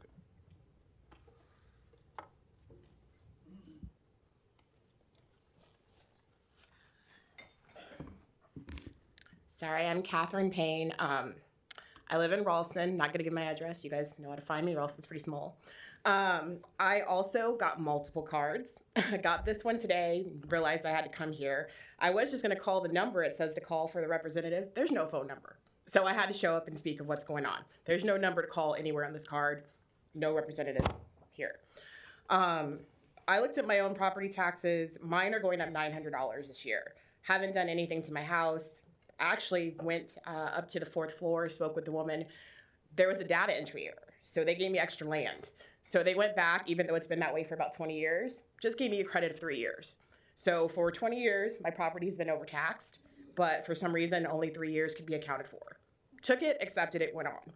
Didn't realize, you know, as I looked through all the things, I don't really pay attention. I'm a single mom, got 2 kids to, you know, take care of, don't really follow politics that much. Attend some of the Ralston meetings, kind of listen to what's going on here and there. I did listen to the presentation where they said they were fixing the streets. Just recently, I did call about the streets. I was told, you know what, if we do repair the streets, it's gonna be in blacktop. You can get concrete and fix it yourself. So I was like, wow, well, you know, let me as a single mom go out there, get me some concrete, fix my street up. After I did fix my street up, the guy had all these little pieces of streets, stayed in my driveway forever because Papillion Sanitation won't take it because it's too heavy. So I called the city, I said, hey, it's been about a month, 2 months, had all these pieces of concrete just sitting in my driveway, can you come and pick them up? Guy was like, oh, well, why are they there? Why didn't they come get them? Well, because you told me to fix the street myself. So it's been sitting here, but Papillion Sanitation literally took it out of the trash can, just threw all the concrete, left it in my driveway and drove away. So I did call the city. The guy was nice. He did come. He did pick him up. So kudos for that. Maybe that's where some of this money is going. I was like, man, $900 for him to come pick up a concrete. Wow. So I mean, there's a lot going on. I kind of listened to the budget. I know they got like a new John Deere tractor, kind of trying to figure it all out. It just seems like there's a lot of things that they're purchasing that don't necessarily have to be purchased. I mean, at this time, you know, we're paying for this, we're paying for that. It's a lot. And we're doing a lot on our own too, because we want to live there. We want our neighborhoods to be nice. I've lived in Ralston my whole life. Love Ralston. Decided to come back. I went to Metro, Bellevue, went to several colleges. And even after all of that, decided to come back home and stay. But I'm going to leave. Can't take it. Taxes are too high. Thank you. Edna Watson, and then after that, Doris Bayman. Hi, my name is Edna Watson, 3824 North 17th Street. I received 2 also. This one says correct on it. I have the oldest house on my block. And since 2011, when they put in these habitat houses, my house tax has increased by $700. You have my house estimated at 42 last year. This year is 58. I have done no work on it. Only thing I've done has cut my grass to keep the weeds down. Nothing else, nothing new. Put nothing in it, nothing. It's a 2-bedroom house. Y'all have it as a 4-bedroom. I don't know where y'all get 4 at. It's only 2. I prefer it to go down. I had a job I've been working at for 20 years. 5 years ago, they let my license lapse. Didn't know that till this year. Been working for them for 15 years. So, looking for a new job and trying to keep these up. I don't know, $700 since 2011 when the habitat houses went in? Come on. I like it to go down. Y'all have a blessed day. Thank you. Doris Bayman, then after that, Dennis Tierney. Good evening. My name is Doris Bayman. I do have a few points this evening. With these taxes, we'd really like to see what we're getting for it. Based on what we're paying, we like to get a lot of good, positive feedback for that. For the most part, what I see are bridges to nowhere. We have lots of unfinished construction jobs, we're not getting any satisfaction out of it. If we were getting the satisfaction out of what our money is going towards, we would feel a lot better about what we're paying for, okay? My next point is, I understood the budgets quite well, the numbers and where you're going. The third person that spoke was right on point with how we're being taxed and our percentages. So I've had the pleasure of living in several states, and I've had the pleasure of preparing several types of tax returns. And here in Nebraska, we are not all getting the same types of tax breaks. We're being taxed on the evaluations of our homes, we're being taxed on the construction, but we're not all getting the same tax breaks. So if you've lived in a particular neighborhood for 20 plus years, but you buy a home in that neighborhood, your tax breaks may be a little better than somebody else's. So if we could find some equity with that, I would like our construction projects to end so that we can see the beautification of those. I would like to see those tax breaks be a bit more equitable in this state. Okay? And those are my two main points. Thank you. Next up is Dennis Tierney, and then after that, Ryan Plambeck. Good evening, Dennis Tierney. I'm a landlord, and I'm here on behalf of my tenants at 6917 Military Avenue, whose building will see an increase in taxes of 18%. 3205 Poppleton Avenue, which will see a tax increase of 38%. And 1001 North 29th Street, which will see a property tax increase of 51% year over year. Now, we hear all the time, landlords do, about how there's a lack of affordable housing in Omaha. Guess why? The biggest reason, biggest expense that landlords have is property taxes. Most landlords that I know of are mom and pop landlords, small business people. They can't absorb a 51% increase in property taxes. Guess who's going to get the increase in rents? Because of you increasing property taxes. This is why there's so little affordable housing in Omaha. You're doing this to tenants. There's 37, these three buildings represent 37 families. You've just increased the cost of living, 37 families. And I'm just one landlord. There's a lot of landlords that are seeing the same type of property tax increases. You're hurting the little people, the people who are tenants who can't afford these kinds of increases. This is just not right. Thank you. Thank you. Ryan Plambeck, and then after that, Ellie Stengel. Hello, Ryan Plambeck. I live here in Omaha, so it makes me part of the OPS school district. I just received this notice yesterday that my property taxes are increasing by over 32%, of which 60% of that, or 59 to be fair, goes directly to the OPS school district. A school district that I don't use, will never use, and like a lot of people here in this room aren't utilizing right now. What I would like to know is what is being done to decrease the amount of waste that that district has. I know firsthand all the food that gets thrown out on a daily basis around all these schools. I've seen boxes of pencils, pens, reams of paper being tossed just so you can get another budget. What if I had to reduce your budget by 32%? How would that affect you?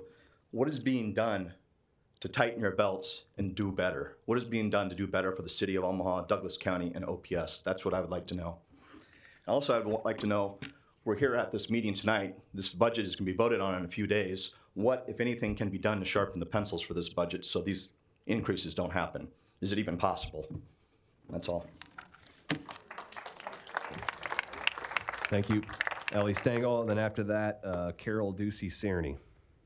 Hi, I don't have much to say, but my name's Ellie Stengel, and I live in Omaha, 9406 Miami Street, and I work for Senator Ben Hansen, and I just wanted to come and say a couple words of thanks. Thank you, Mr. Esch, for putting this on, and all of those that work in the clerk's office.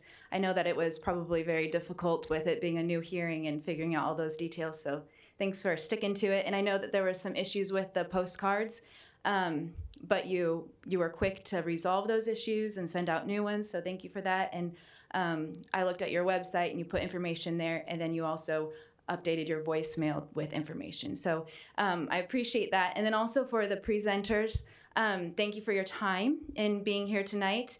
Thank you for giving us further details and explanations on how these budgets are going to be used.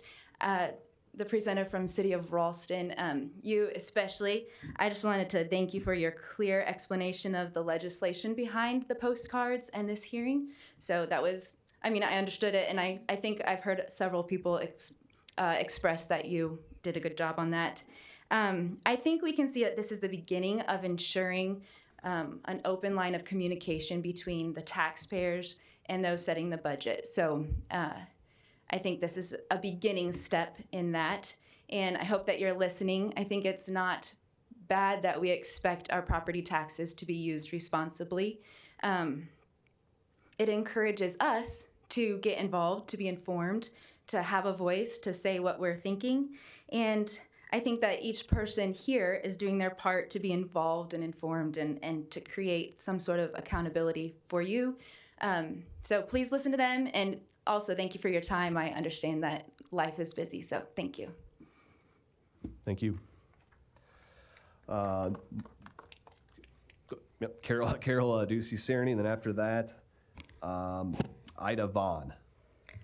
It's Carol Ducey-Cerny. I'm a taxpayer in Bennington School District, and I appreciate what she just said on wanting to help have people be accountable for what the money is getting spent. I just want to tell you how Bennington ranks in there. We have the second highest school tax levy in the state, the maximum general and building fund levy since 2011, despite double-digit valuation growth.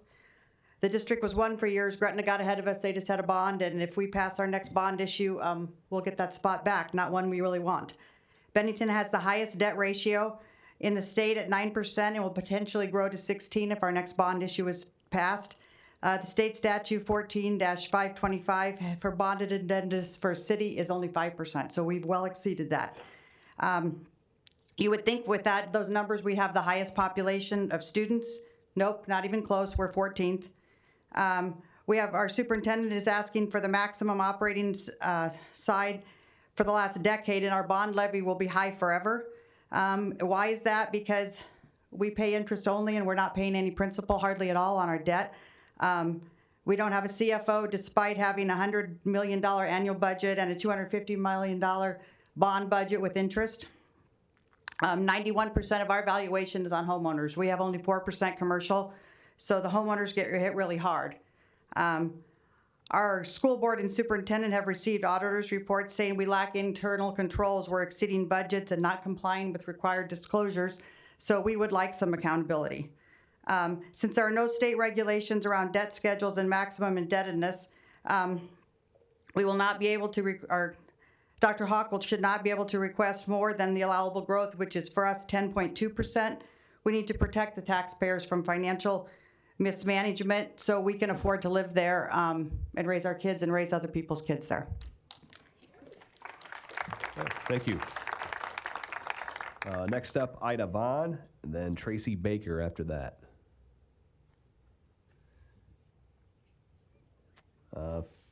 For Ida Vaughn, there is Clyde in parentheses. That, if I said someone's name wrong, but Ida Vaughn or Ida Vaughn Clyde.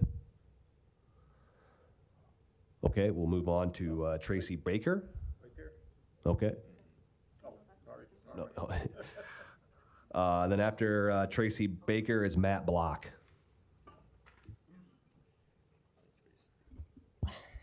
Sorry. Yeah, my name is Tracy Baker. I'm a taxpayer in the Bennington School District. Bennington is coming in and asking for 30.3 or a 13.5% property tax requirement over the prior year. Why? Dr. Hawk's budget presentation to the school board is convoluted, never a true financial side-by-side year over year or by expenditure to see the change. It's just full of bullet points and stories. He stated state aid increased 2.6 million, other receipts are up 1.1 million, our valuations are up 13.5%. All revenue is up, yet our student growth is only up 5%. Why do we need so much? Other districts such as Westside are lowering their tax rates due to increased valuations, and our school district has asked for the max 1.05 for the general and building levy since 2011, over a decade. And even at that max, we have one of the lowest salary benefits per pupil. Teachers have received on average per year a 2% increase, while Dr. Hawk's personal school board has given him a 6% increase on average per year over the same decade. Being here tonight, perhaps rather than employing 2 superintendents, we should follow our fellow school districts and hire a CFO. It's never a thought to be prudent and use valuation growth to reduce the tax levy, especially when student growth is dropping. The last 3 years, tax requirement growth has been 12, 12, and 13.5, yet student growth is 9, 9, and 5. The state law allows the allowable growth to be 10.2, which is 8.2 real growth plus 2%, but real growth or new houses does not always translate to new students. I understand explaining here does not matter. You are not going to vote. The state will not stop him, and neither will our school board, but it needs to stop, and Hawk needs to go. Thank you. Okay, next up is Matt Block, and then after that, Carrie Lira. Do we have Matt Block? All right, I'm not seeing anybody rise, so is there a Carrie Lira here?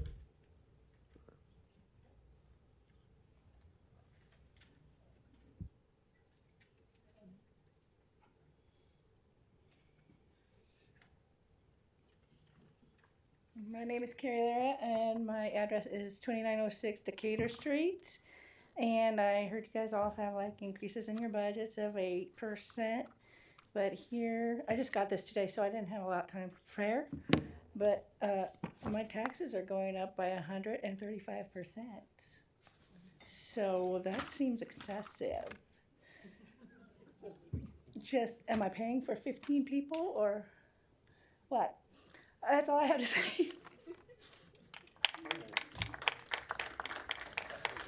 Next up, Eric Van Heinrich, I want to say, and Crystal Van Heinrich. Sorry about that.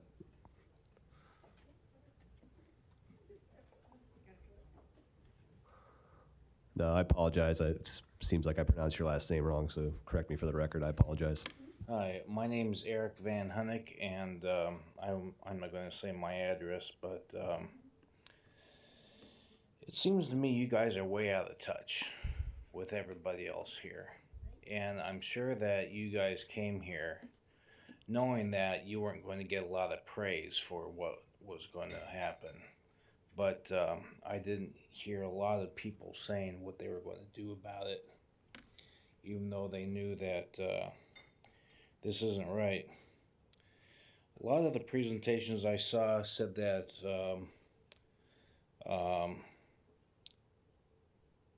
people were being paid more to remain competitive.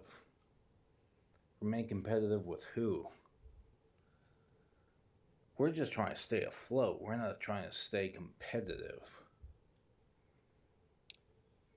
And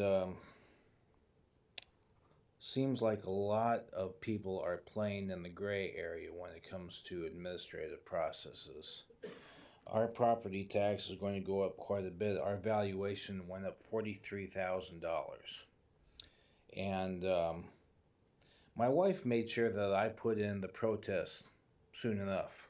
And I took pictures. I gave property valuations of the previous years.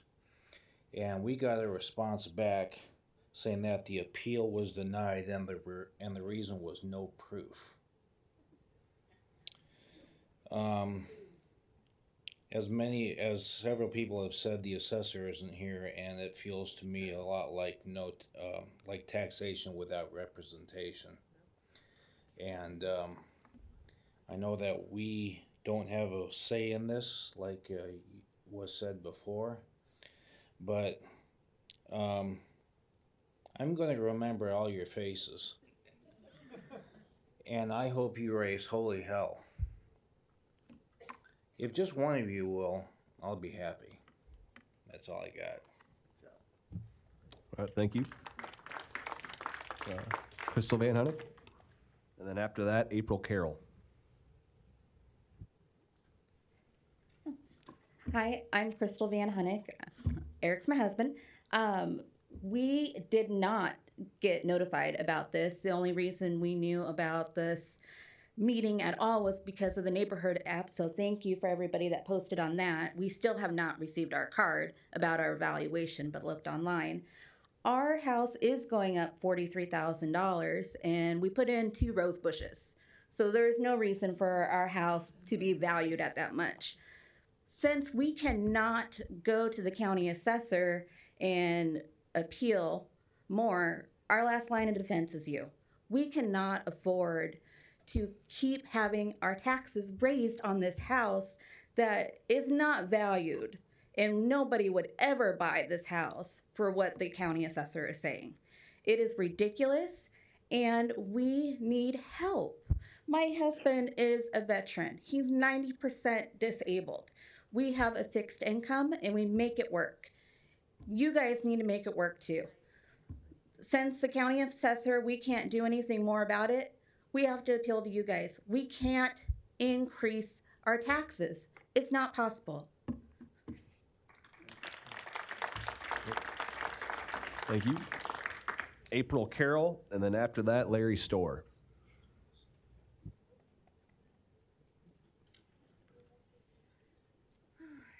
This is my first one. It's a little nerve-wracking. April Carroll, kind of tucked in between. We're the Millard, but we're next to Ralston. That was a really great presentation. I did enjoy that, and I enjoy the city of Ralston. I have kids that are in school that should be probably in bed almost by now. We came here with a few neighbors being really riled up about this, and now I feel kind of bad that you guys are really getting the blunt of what is the assessor and the poor job that they do. Obviously, everyone's concerns. The streets are a huge concern, things like that. So I think that we need to kind of gear our frustration towards the right branch and the right group of people, and I feel like you guys aren't quite that. But at the same time, with the increase in pay on teachers and the new buildings and things like that, if our teachers don't have the means to buy houses, to live in our areas, to teach our children, then where are we at? Our property tax has gone up $30,000 each year for the last 2 years. About $80,000 in 5 years, $60,000 of that has just been in the last 2 years. So it feels as well very scary to feel like we're being taxed out of the neighborhood that we love, the neighborhood that we love to raise our kids in. We love our school in the Millard school district, and we don't want to go anywhere else. But it is scary to think about where will my children live eventually if we want to stay in Omaha. And I'm from the West Coast, so I am torn because it's very expensive there. Our schools are awful in the small town of Eastern Oregon that I'm from. So I do love the opportunities that we have here and what you guys are trying to give to our children and our youth.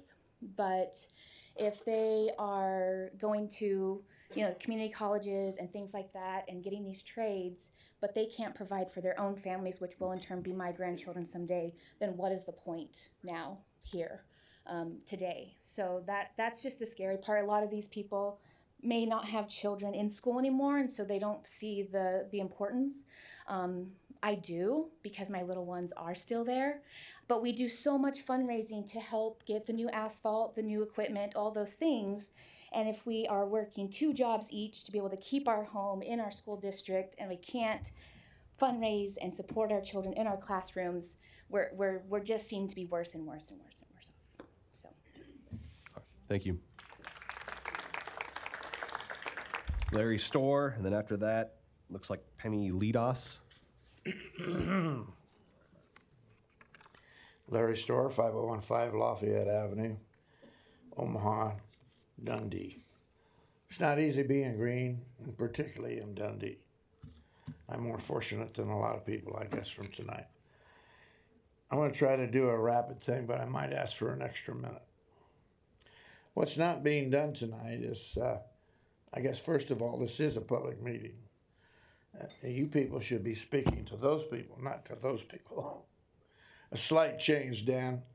I know you're busy, and a slight problem, but address us, not them.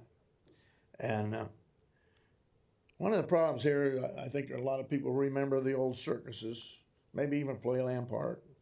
People barked with the horns, they called them circus barkers. They even had medicine wagons with the guy that had a little bottle of stuff that would make the medicine go down better, the bitters. And what we have here is a merry-go-round. And 3 or 4 or more brass rings. People sitting on horses trying to grab that brass ring from a taxpayer. Who sets the levy is one of those rings. Who sets the value is another ring, and they're not here. And who sets up the taxes to that value? Then who actually determines the levy or accepts the responsibility for any of it? Because all of these different parties seem to pass the buck and to blame on to the other party. And the taxpayers really don't quite get that. But that's what is going on. It's a circus act, a sleight of hand, a card trick. Peter, Whippy said, I'll pay you tomorrow for a hamburger today. Eventually, you go broke. Let me move over to some of the reasons why you ought to be doing things to cut down on the budgets instead of going along with the state that says you're allowed to go up by 3 or 5% every year. You don't have to do that. I remember when I was in business and sales, if you didn't increase your budget every year, you lost it. Larry, I'm sorry, but you need to finish up. There's a lot of programs that you guys are spending money on to people that do not report to you. People outside, national associations of justices, of city. Larry, please finish up. Yeah, national associations that write the stuff for you to spend, but you don't answer to us. There's no cameras, no press here. It's just not a public meeting. All right, thank you, Mr. Storr. Open Meetings Act is maybe being violated. Thank you. Penny Lidas, and then after that, it looks like Sydney Hubbard. My name is Penny Listis. I reside at 2835 South 32nd Street. I understand it's not really to address property increases and that. It's you coming forward to say that there's a budget at hand and you need more money in order to make these goals for our city and the citizens possible. I'm just asking you to reconsider of all the things you heard today. People are saying over and over again they can't afford it. Is there a way for you to cut back? Could Douglas County look more interested in the proceedings that are going on? Listen to the people and what they're saying. If you can trim your budget, please do. A lot of people out there are hurting. Just because it can be increased doesn't mean it has to be increased. Thank you. Thank you. Symphony Hubbard, and then I want to say it's Nancy Adler. Good evening. My name is Cindy Hubner. I am a proud citizen of Ralston, having moved there in 2016. Thank you, 2 gentlemen from Ralston who gave presentations tonight. I want to encourage all of us, behind and forward, because we're all citizens of America, to consider that perhaps we can do things differently. My wages were cut in half a couple of years ago due to a life circumstance that I didn't ask for, but it happened. I had to learn how to budget with the reduced amount of income. I have had to put off some things that will cost me more to do when I have the money to do it, but I'm not allowed to spend money that I don't bring in. And so rather than setting my budget by my expenses, I have to set my budget by my revenue and pay the expenses from that allocable part of revenue that I have. I know that we all do that in our own personal lives, and I would offer the opportunity that perhaps in a formal business way we consider doing that as well. Tonight I want to thank you for the Pledge of Allegiance. I was pleasantly surprised and appreciate that we can come here, express our First Amendment rights of the Constitution, and say the pledge to our country. Thank you. And I may have misspoken on the first name for the next speaker. It might be Avery Adler. Is there an Avery Adler? Or maybe it was Nancy Adler. All right, we're gonna move on then. Joseph Mock, M-A-C-H, Joseph Mock.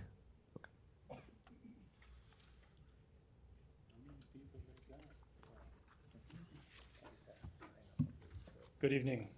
I'm Joseph Mock. I live at 110 West 18th Avenue in Bellevue.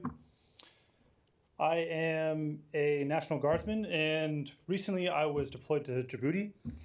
And during that time, my local representative decided to blight my neighborhood while I was gone, which was awesome. You'd think, okay, blighted, I'm going to maybe reduce the value of this home because, by the way, this was designed and it was based upon the fact that there was a piece of Fontenelle forest in the back and saying that that was unused land, but it was just forest where the deer and everything is living, and so who's supposed to be using that?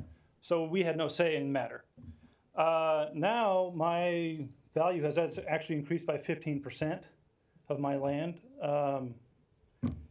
You know, and then I just received this letter on a Saturday. You guys sent it out, so obviously it didn't make it till Monday, and there's no number on here.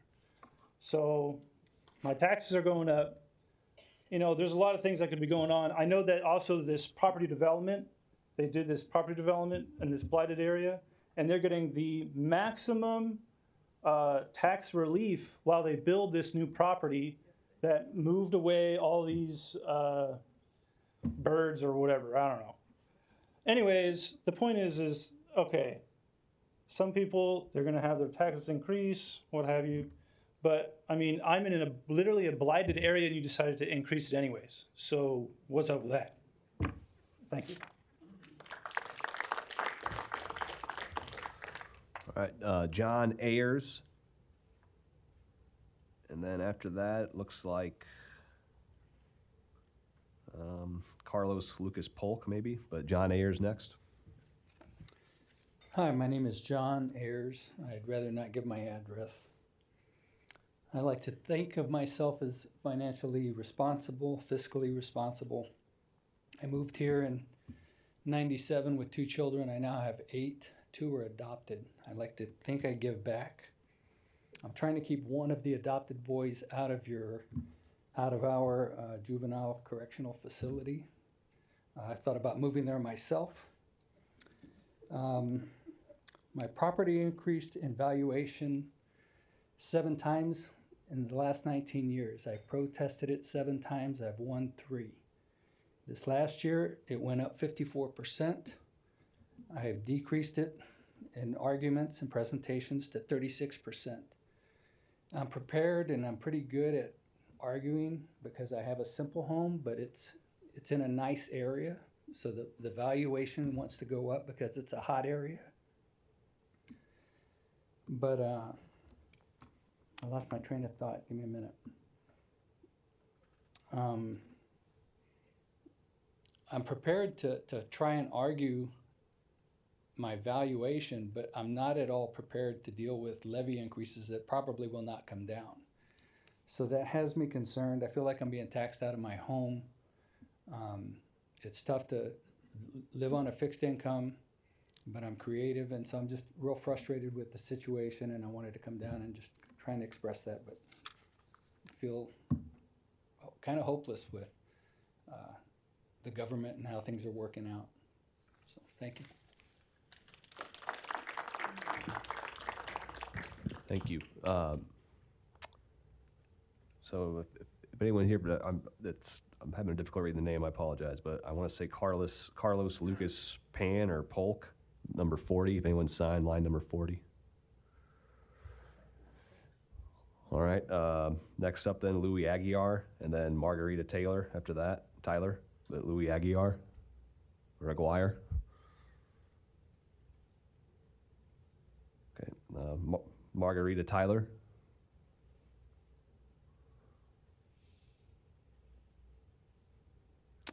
Okay, Trevor Howard.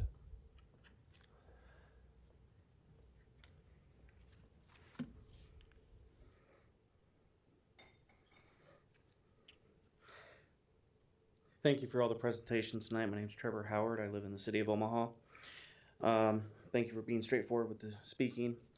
One thing about myself is I approach situations and look at them in the long term. And that's how I'm approaching this tonight. It seems that the majority of the people involved in these tax hikes don't think of the long term, and that's dangerous. I love Omaha and the atmosphere it provides. When people move here or people move from city to city within Omaha, I tell everybody it's a big city with a small town feel. You know someone who knows someone. Omaha is a growing city. It's also going the way of the failing cities as far as its communities. And by doing this, pricing people out of their current homes or preventing first-time buyers from buying homes. And I know this because I'm a realtor. I meet with people every day, and people come to me with $30,000 to $40,000 a year incomes, wanting to buy a home in a good area for a good school, and they're unable to because of the taxes. Not because of the price of the home, but because of the taxes. Lenders don't lend on taxes. They lend on price of the home. People are moving here to get out of high tax states like California, Oregon, which is seen raising taxes here, so bringing problems, but I don't think they're bringing problems. I think problems are just being created. I've personally experienced an influx of people from other states. So I've been on the front line the last few years with the boost in the market. Milk cost me alone $52 extra a year. That's how I put my budget yearly. That's one essential food item. Gas for homes and cars are going up. Electricity bills are going up. My taxes have gone up 60% in the last 7 years that I've owned my home. Based on this, it's gonna go up another 15%. To give everybody an idea, when I bought my home, it's $2,929. That was the taxes amount. They're at $4,600 right now. Last year, $1,000 went up. Yeah, they went down $100 a year before. We were happy about that. Then we got kicked in the teeth with $1,000.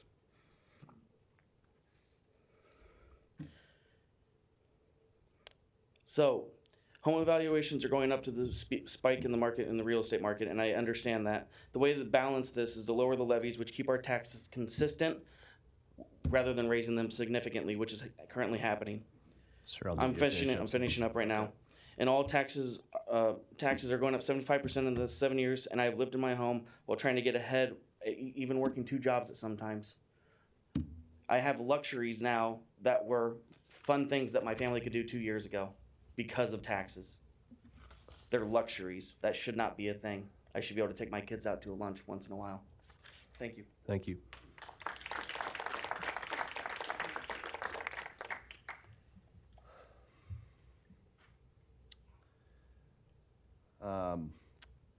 First name starts with a G and last name starts with an F. There we go. Then after that, Tony K. South.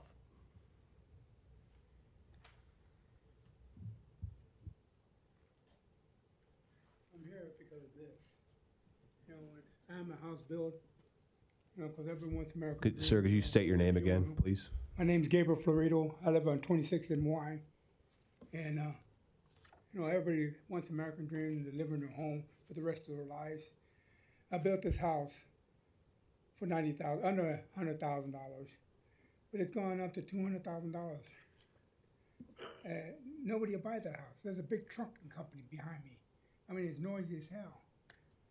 I've even called the city to put a couple of speed bumps in my block, and it's like pulling a tooth. They won't do nothing.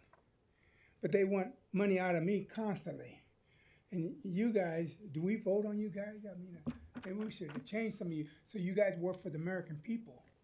You know, I would like to have somebody represent me and represent everybody in here. So, hey, you know, we're working for you and not big business.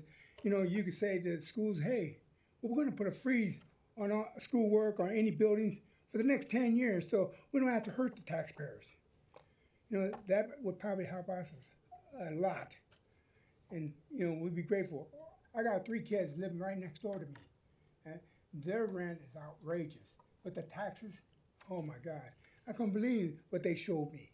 When I first started moving 40 years ago, I was only paying $270 a month. Now, it was up to $1,500. Now, my kids are paying $3,000. I said, how can you make it? You know, how can you have that American dream? Because constantly, when they figure out you're making a raise, well, we got to charge more money because we need more money from you guys. And they can never save anything because you're constantly taking it away. You know, think about us. Think about everybody in here that, my kids would have loved to be in here, but they got to work 2 jobs so they can make their payments.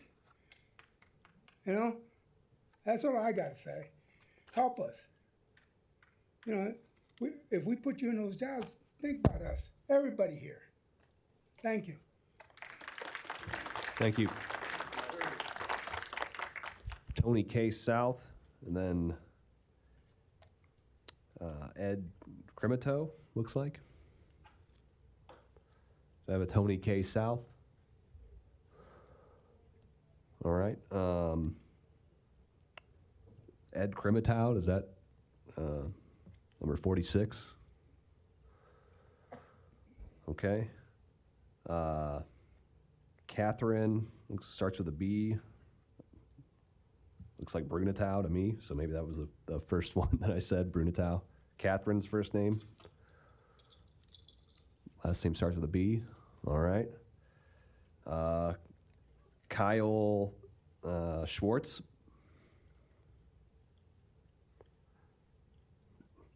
Okay. Ross Manhart.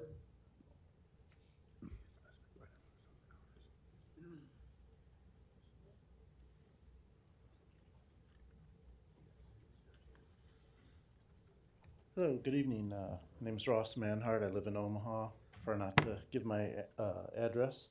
I'm not going to say anything that hasn't been said by anybody else here. It just seems like this was ill-prepared as far as, most of us have 2 of these cards in our hands tonight, so I think to rush into this voting on this bill would be a mistake at this point until we have further information from our county assessor on how our taxes can be assessed equitably across the entire county, because I hear multiple people giving me different percentages about how much their taxes have gone up. By such luck, I got my neighbor's card, who's gone up 17%. It just seems a bit ridiculous, so I would encourage all of you to reassess your budgets and maybe delay a vote on this bill until answers can be brought forth by the county assessor. Thanks. Next up is Harvey Bertley, and then after that I have Alan Harrow. My name is Harvey Bertley. I will not give my address. I'm a retired veteran, Vietnam veteran, Purple Heart recipient. I've been over 3/4 around the world. I've been to 43 of the 50 states. I retired from the Union Pacific Railroad. And you got the 3 6s, streets, safety, school, sanitarian, and service and space. And these are not being fulfilled by the city of Omaha. City of Omaha is trying to be a big city. I came here in 1966, and the city is trying to rebuild itself in 10 years on the backs of the poor people. I speak for the poor people.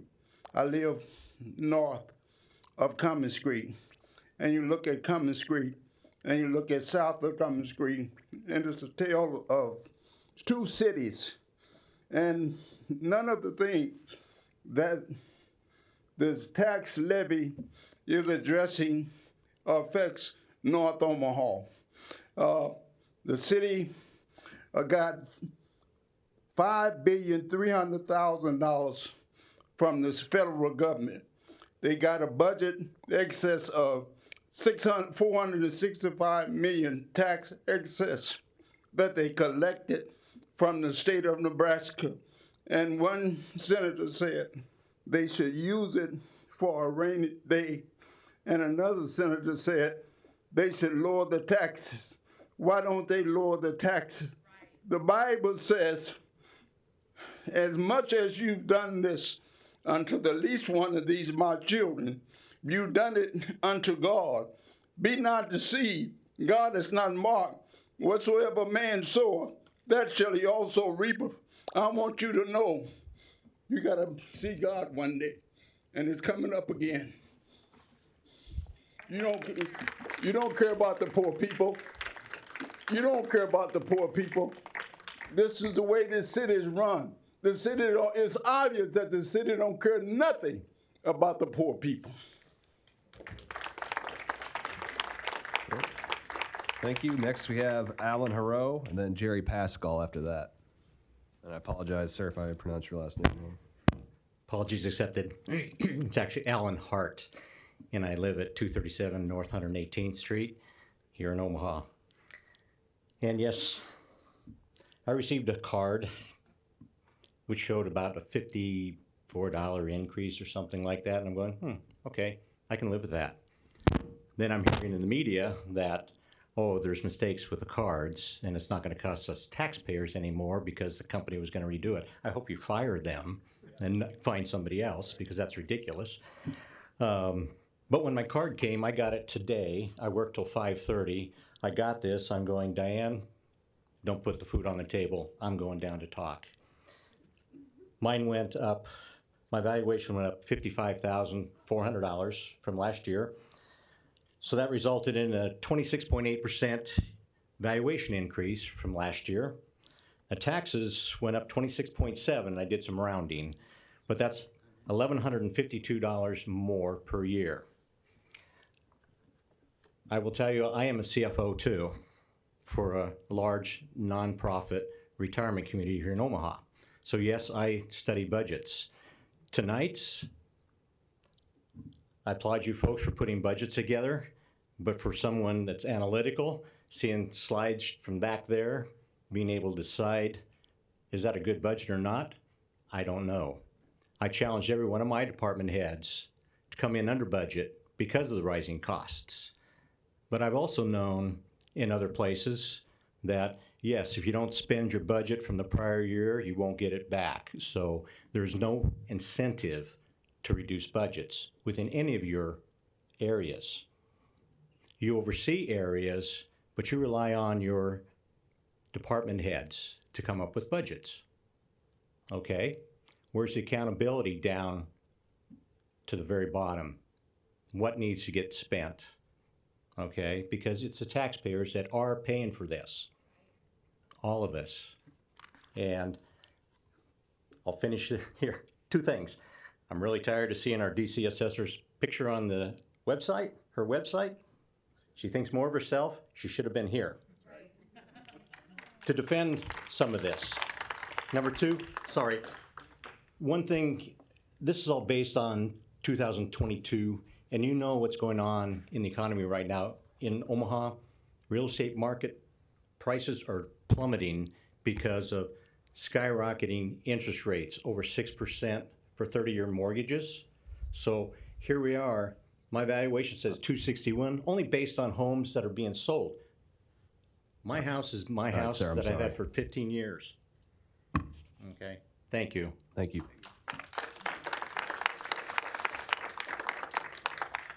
Jerry Pascal, and then after that, Michael Lovejoy. Yes, the name is Jerry Pascal at 13516 Hillsborough Drive, and I'm sorry about, I'm reading this because otherwise I'd forget some things.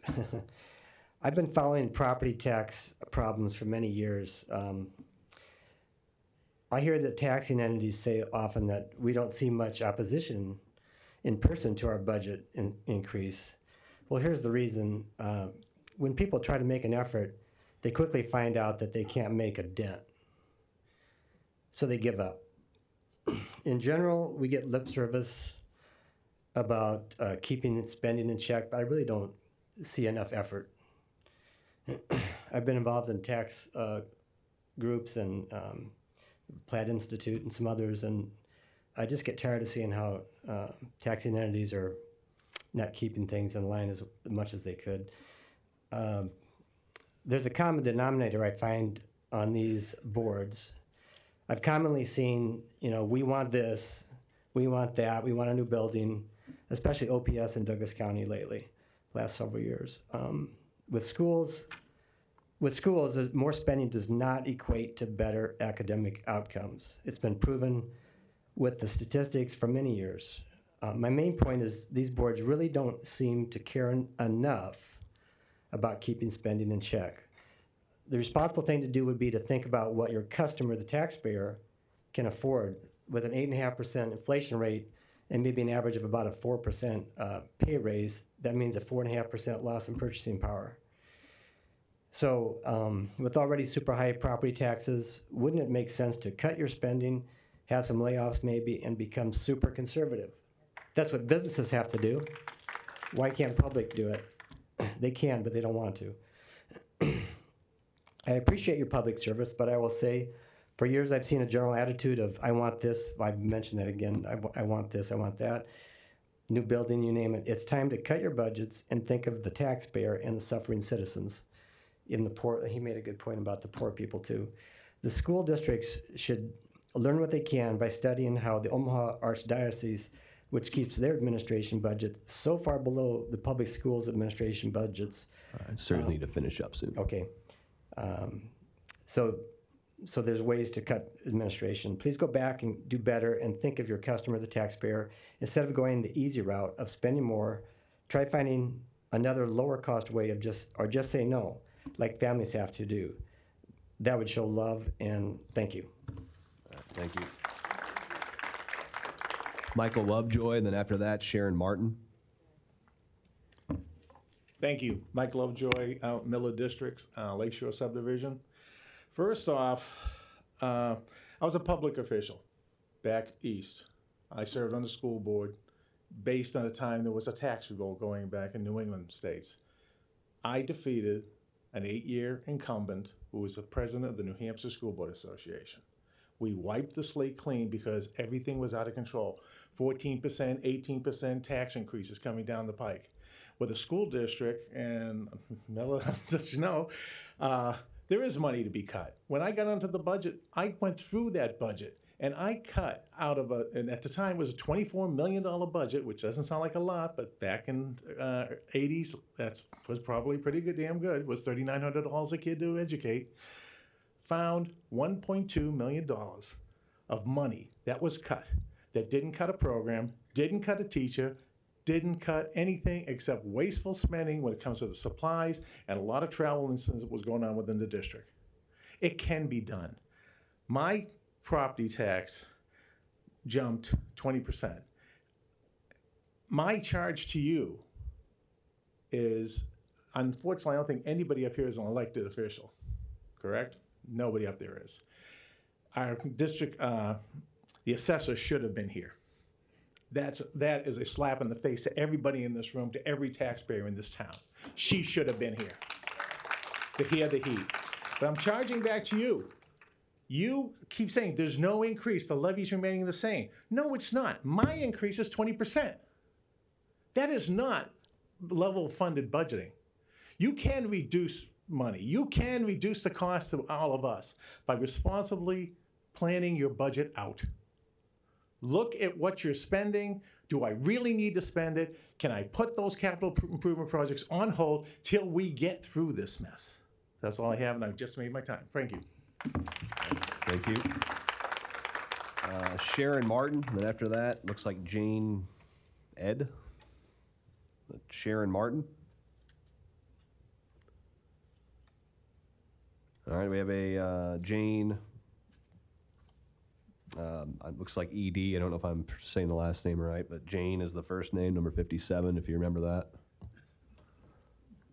Okay. Wayne Housden. Wayne. Connie Ludwig.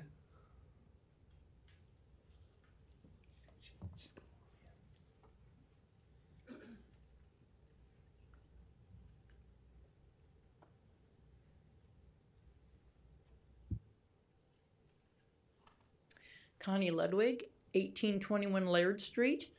That's in the near north, and the average cost of living down there is low. Taxes were lower than the rest of Omaha, but not anymore. A year ago, our taxes went from $35,000 valuation to $55,000. And I went down, I asked them, I went to protest, and they did take off $3,000. So now it was $51,000, and this year it's now $79,000, over 50% more. How can we afford to pay for this? My house has not changed, although on the side, empty lot, they built a Habitat for Humanity house, and across the street in that lot, they built one. Okay, maybe those houses are new looking and they're worth more, but it just makes my house look shabby. It doesn't increase my value, and now all of a sudden this is just high. We cannot afford to live in this place like they're saying, unless we have people who can learn to put a cap on the spending on some of the other areas. So we're asking you to look it over. Don't pass a budget. Cut it down for this year with all these problems we have. Thank you. All right, thank you. Next one, Ronald Hugh. First name starts with an R, last name starts with a H or a Y. All right, Joseph Poteet, Poteat.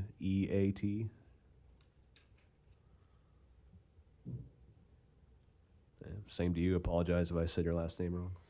You got it right. Lady, gentlemen, thank you for coming and holding this meeting. I moved here to Omaha in 2004. My property tax values or assessments have now gone up $60,000 in the last 4 years.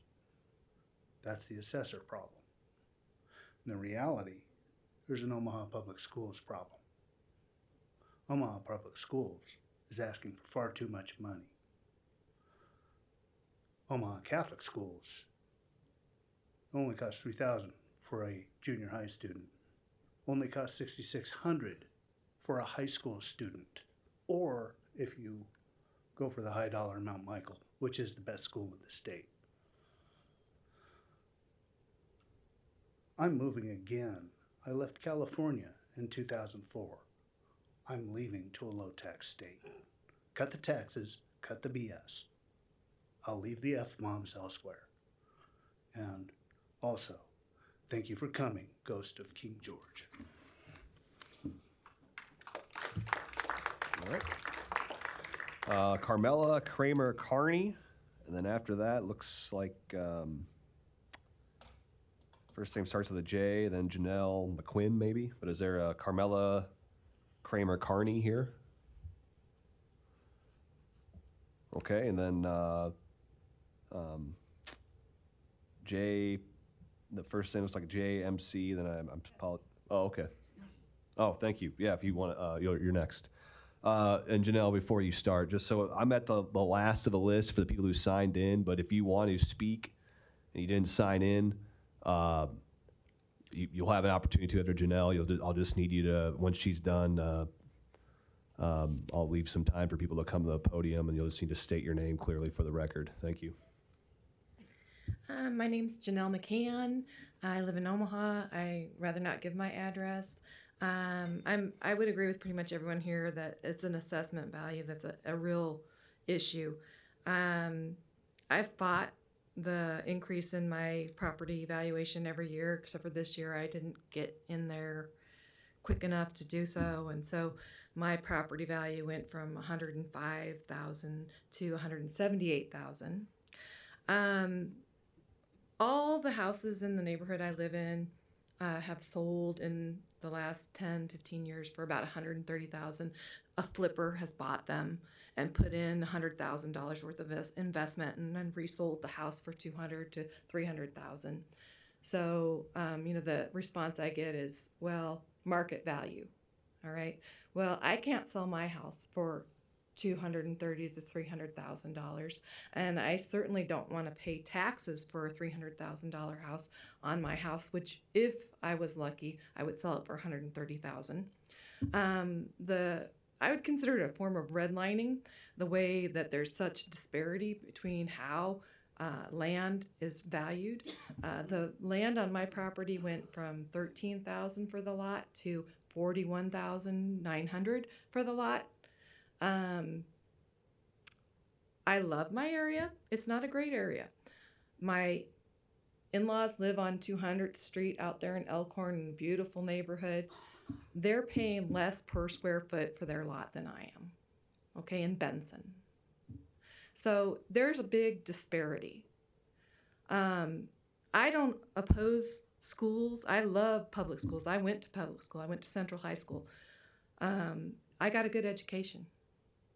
And I want a good education for every kid in this country, in the United States and Nebraska. I want a good public education for everybody that is free to them. We do have to pay for it.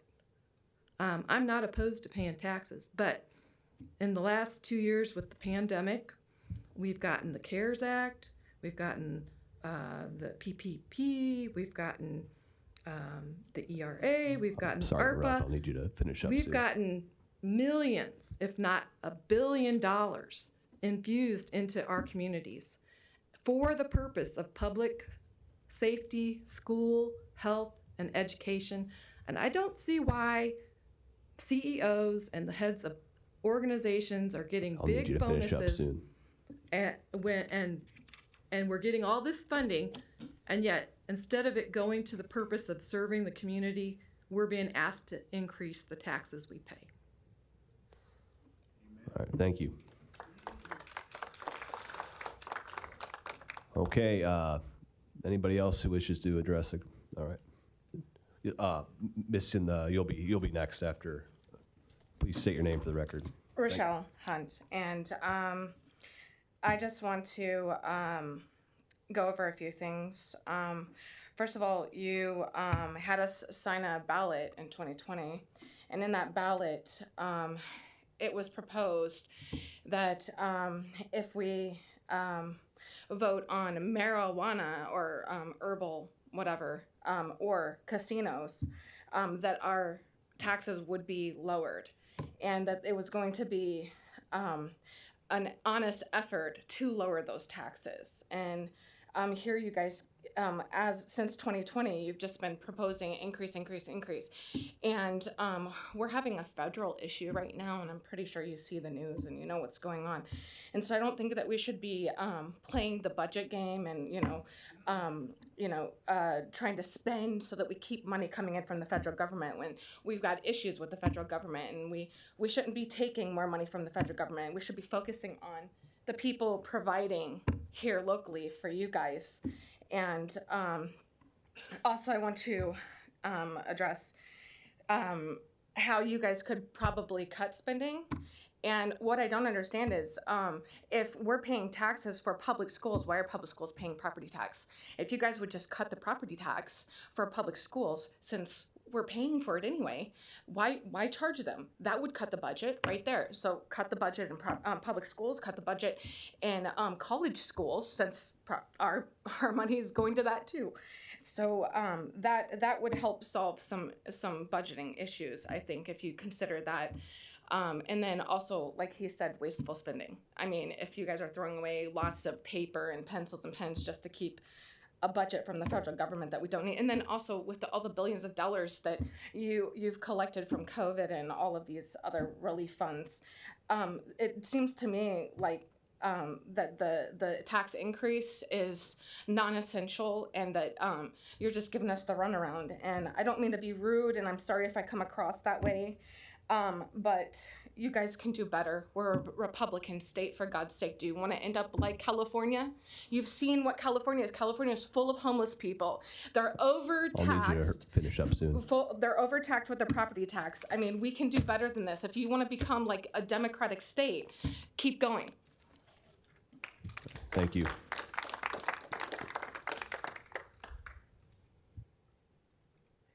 Yeah, my name is Patty, and I live out in Elkhorn. Patty, I need your last name. Magny. Thank you. Okay. Anyway, my taxes went up $70,000 this year, and the reason why it went up is because in my area, it's a hot area, and people are paying $1 million for a house that's got 2,100 square feet, overinflated. Okay, so that's fine if that guy thinks that house is worth $1 million, although he's only going to be taxed on $750,000. Okay, my tax is going up because they think my house now must be worth $1 million, and I only have 2,100 square feet. So obviously something's mismatched there. So yes, the Douglas County assessor's got something definitely wrong. My second thing is that right now we have a windfall of valuations, okay? That are totally overinflated. What's going to happen next year when this little real estate bubble bursts? We're going to be in trouble, folks. big time. And the problem is it's now up to our taxing entities to take a look at this and figure out how we should lower that mill levy. My boyfriend laughs at me. He says, that mill levy is not going to be reduced because they don't have to. This is what they do. It keeps going up. And you know what? He's right. I assumed, being that you had a higher valuation, that our mill levy would have gone down. No, it has not. And we have not stayed the same in the budget because obviously our mill levy did not go up, down, and my taxes would not be going up $1,700 this year. I'm retired. You think I have $1,700 to stay in my house extra? Oh, I might have to take out a loan. But obviously, you guys don't care. Thank you. Yep, come on up. Yep, you're right there. Yep, in the blue hoodie. Yep. May have been the behind. Yeah, you can go next. Just please state your name. Good evening, Mayra Sosa. I'm here looking. Can you spell the last name real quick? I'm sorry. Sosa, S-O-S-A. Okay. Yeah. Thank you. I'm here seeking for help because my husband and I bought a property in 2018, and then the value was $102,000, and then in 2020 the value by the assessor went up to $319,000, and we end up paying $4,622 more. We used to pay $2,207 when we bought the property. And we fill up the papers to protest the value, and they denied to lower the taxes, the property taxes. So I would like you guys to keep in mind that we cannot afford paying that much. Okay. So thank you. Thank you.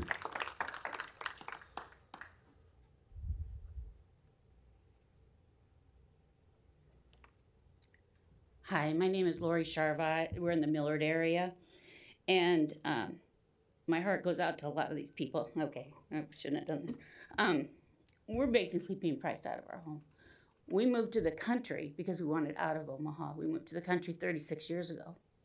Right now, our land, we bought an acreage. Our land is worth more than our house.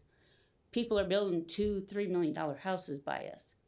So they're making our house raise. The valuation we got is 5 times more than what we built it for.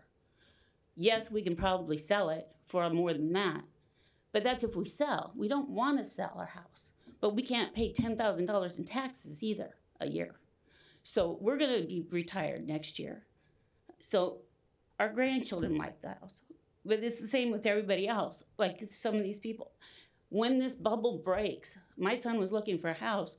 People wanted $50,000 more than that house was even worth. So when you do something like that and then it goes down, nobody's going to change the mill levy. Nobody's going to change and bring our prices of our houses down if we can't buy them anymore. We have school, as far as schools. I know I'm going to pay for schools now because people paid for schools for my kids, and I appreciate that. But I also have a lot of teachers and family and friends. All this money you guys have, why are the teachers buying supplies? Why are the teachers buying things for kids? Why are there drives to get all this stuff? Where's the money going? There's a lot of ways. We don't need the brand new shiny thing every single time. And I think that's in other states. A friend is moving to South Carolina for a $340,000 house.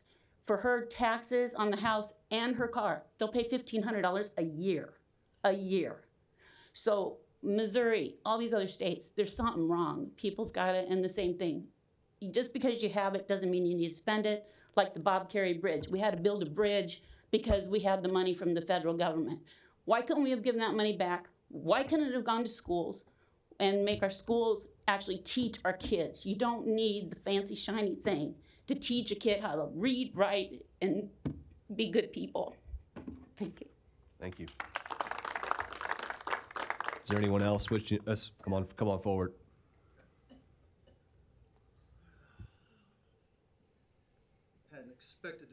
this, but my name is Vince Davenport. I live in Bennington, and I appreciate everyone that was able to stay. And I will go ahead and make the comment as well for the assessor that the empty chair should have been filled by them tonight. You guys have all taken a hit because they're not doing their job. I grew up in North Omaha. I can tell you just a little bit for them, and then I'll go directly to you. The past problems of assessment should not be slammed to the current day. That's what's being done. That's wrong. Secondly, to all of you that are here, again, thank you for the time. Thank you for the effort that you're putting into the budget. I don't believe you're being very good stewards. You're not elected, but you are still a steward of the money and the facilities and the people that you look after. I'm a former teacher, a former government teacher. I don't believe very many of you would pass my class based on the things that I'm seeing here, the things that I'm seeing on the websites. I don't think you're being a steward like you need to be. I set budgets for my home and for an organization that I work in. It's cut, set the budget again, cut again. I don't believe that's being done. As I said, I'm a former teacher and a former substitute. I've been in the administrative buildings of every one of these schools. There's waste. Flat out, there's waste. You can all disagree as to what the amount of it, but there is. And that's wrong. You're not being a steward for the people that you should be working for. Those that pay their taxes for not just your salaries, but also all of those of you that are supposed to be educating the next generation and making sure that our places of homes and businesses are safe and well taken care of. And unfortunately, like I said, I hadn't planned on speaking, but listening to this, it needed to be said. Thank you for listening, and thank you for hopefully honestly evaluating. Thank you. Are there any other speakers? Come on down.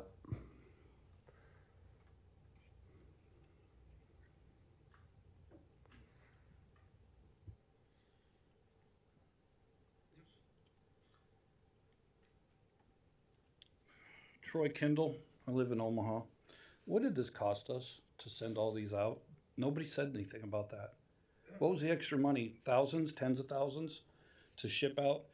We wouldn't have got ours because they were cutting down our tree because the city said it died too much, so we had to pay to take that down. The mailman walked around the tree, and I went and grabbed him and said, "Hey, do you have our mail?" We wouldn't have got this. The other question I have for you, those of you who doesn't, with the community college, have you ever stood at the end of a lunch line and watched what the kids throw away that they don't eat? Our school was one of those a few years ago. They shipped their kids up to North 30th and put them in that little building while they remodeled their school real beautiful. And they had this nice presentation when they came back. They served pancakes from the pancake dude and sausages on a night that people couldn't eat pork. Do you know how, I walked over and looked and I couldn't believe how much sausages were thrown in the garbage. Who paid for that? You guys are asking for money, but stand at the end of the line if none of you have and look what those lunch ladies shove at the kids for their nutrition, and those kids sit down and talk and they don't eat and they throw it away every day. And now they want to cut that stuff. You see it on the news. No more free lunches for kids that don't have enough money. It's not fair to them. They send home, my son's got 2 kids. They send home food with them in bags on Fridays to the kids that they think need the food. Why are you sending food home? Save that money. Let those parents, that's something they need to go to a food kitchen, their family, something, and ask for help. We have a neighbor who is totally disabled, like I am, but everything she gets is paid for. She has a renter that lives upstairs, doesn't pay any money to anybody. She takes that money and puts it in her pocket. She goes to all of the food kitchens around town and gets money, her dog food, and then she cooks it and serves it at her front door. People pull up every day at lunchtime and go up and buy that food that was given to her for free. I'll need to finish up soon. Okay, thank you. Any other speakers? Yes, come on up. And if there's anyone after this gentleman coming down, maybe just move closer to the front if you wish to speak. Okay, I see you there, so you can go next, sir. All right, so my name is Braxton Farmer. I'm new to Omaha. We live at 4612 Bedford Ave. We came from Utah, and our tax rate is more than double. The parks are in a state of disrepair, at least around our area. Our street has potholes. Like, to me, it's like, where is this money going? I'm paying double the property tax here in comparison to where I came from. Maybe I'm wrong, but it just doesn't seem like it's being utilized properly, just from the perspective of being charged double of what I paid previously. So that was just pretty much my 2 bits. Everyone else covered up whatever I wanted to say, but maybe I don't understand taxes. I am young. I got time to learn it, but right now all I know is I got to pay my taxes. I'm going to die someday. Those are the only 2 certainties. So thank you. All right, thank you.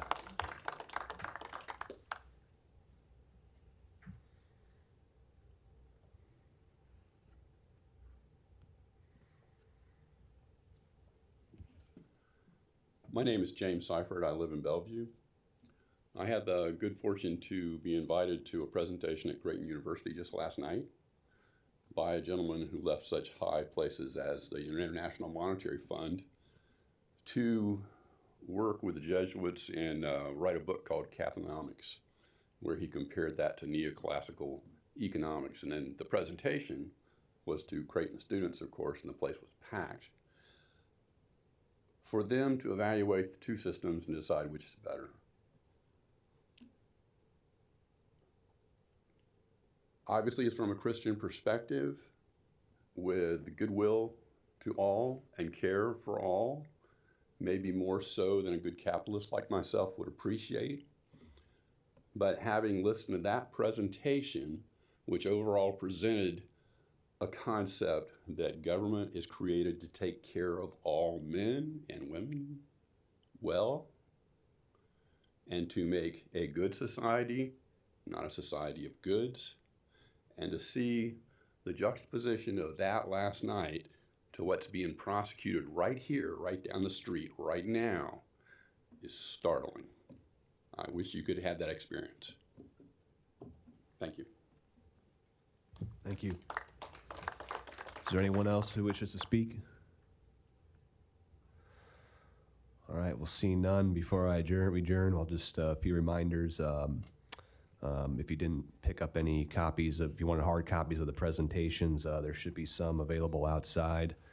If they're all gone, you could send an email to countyclerk@douglascounty-ne.gov. There's a pamphlet out there with different county phone numbers on there. It's got some city ones too. But anyway, on the front of the pamphlet is the clerk's main website, and our email address is on the front page. And these presentations will include contact information for the political subdivisions that made the presentations if you wanted to contact them. So I appreciate everybody taking their time to come out tonight, and we are adjourned. Thank you.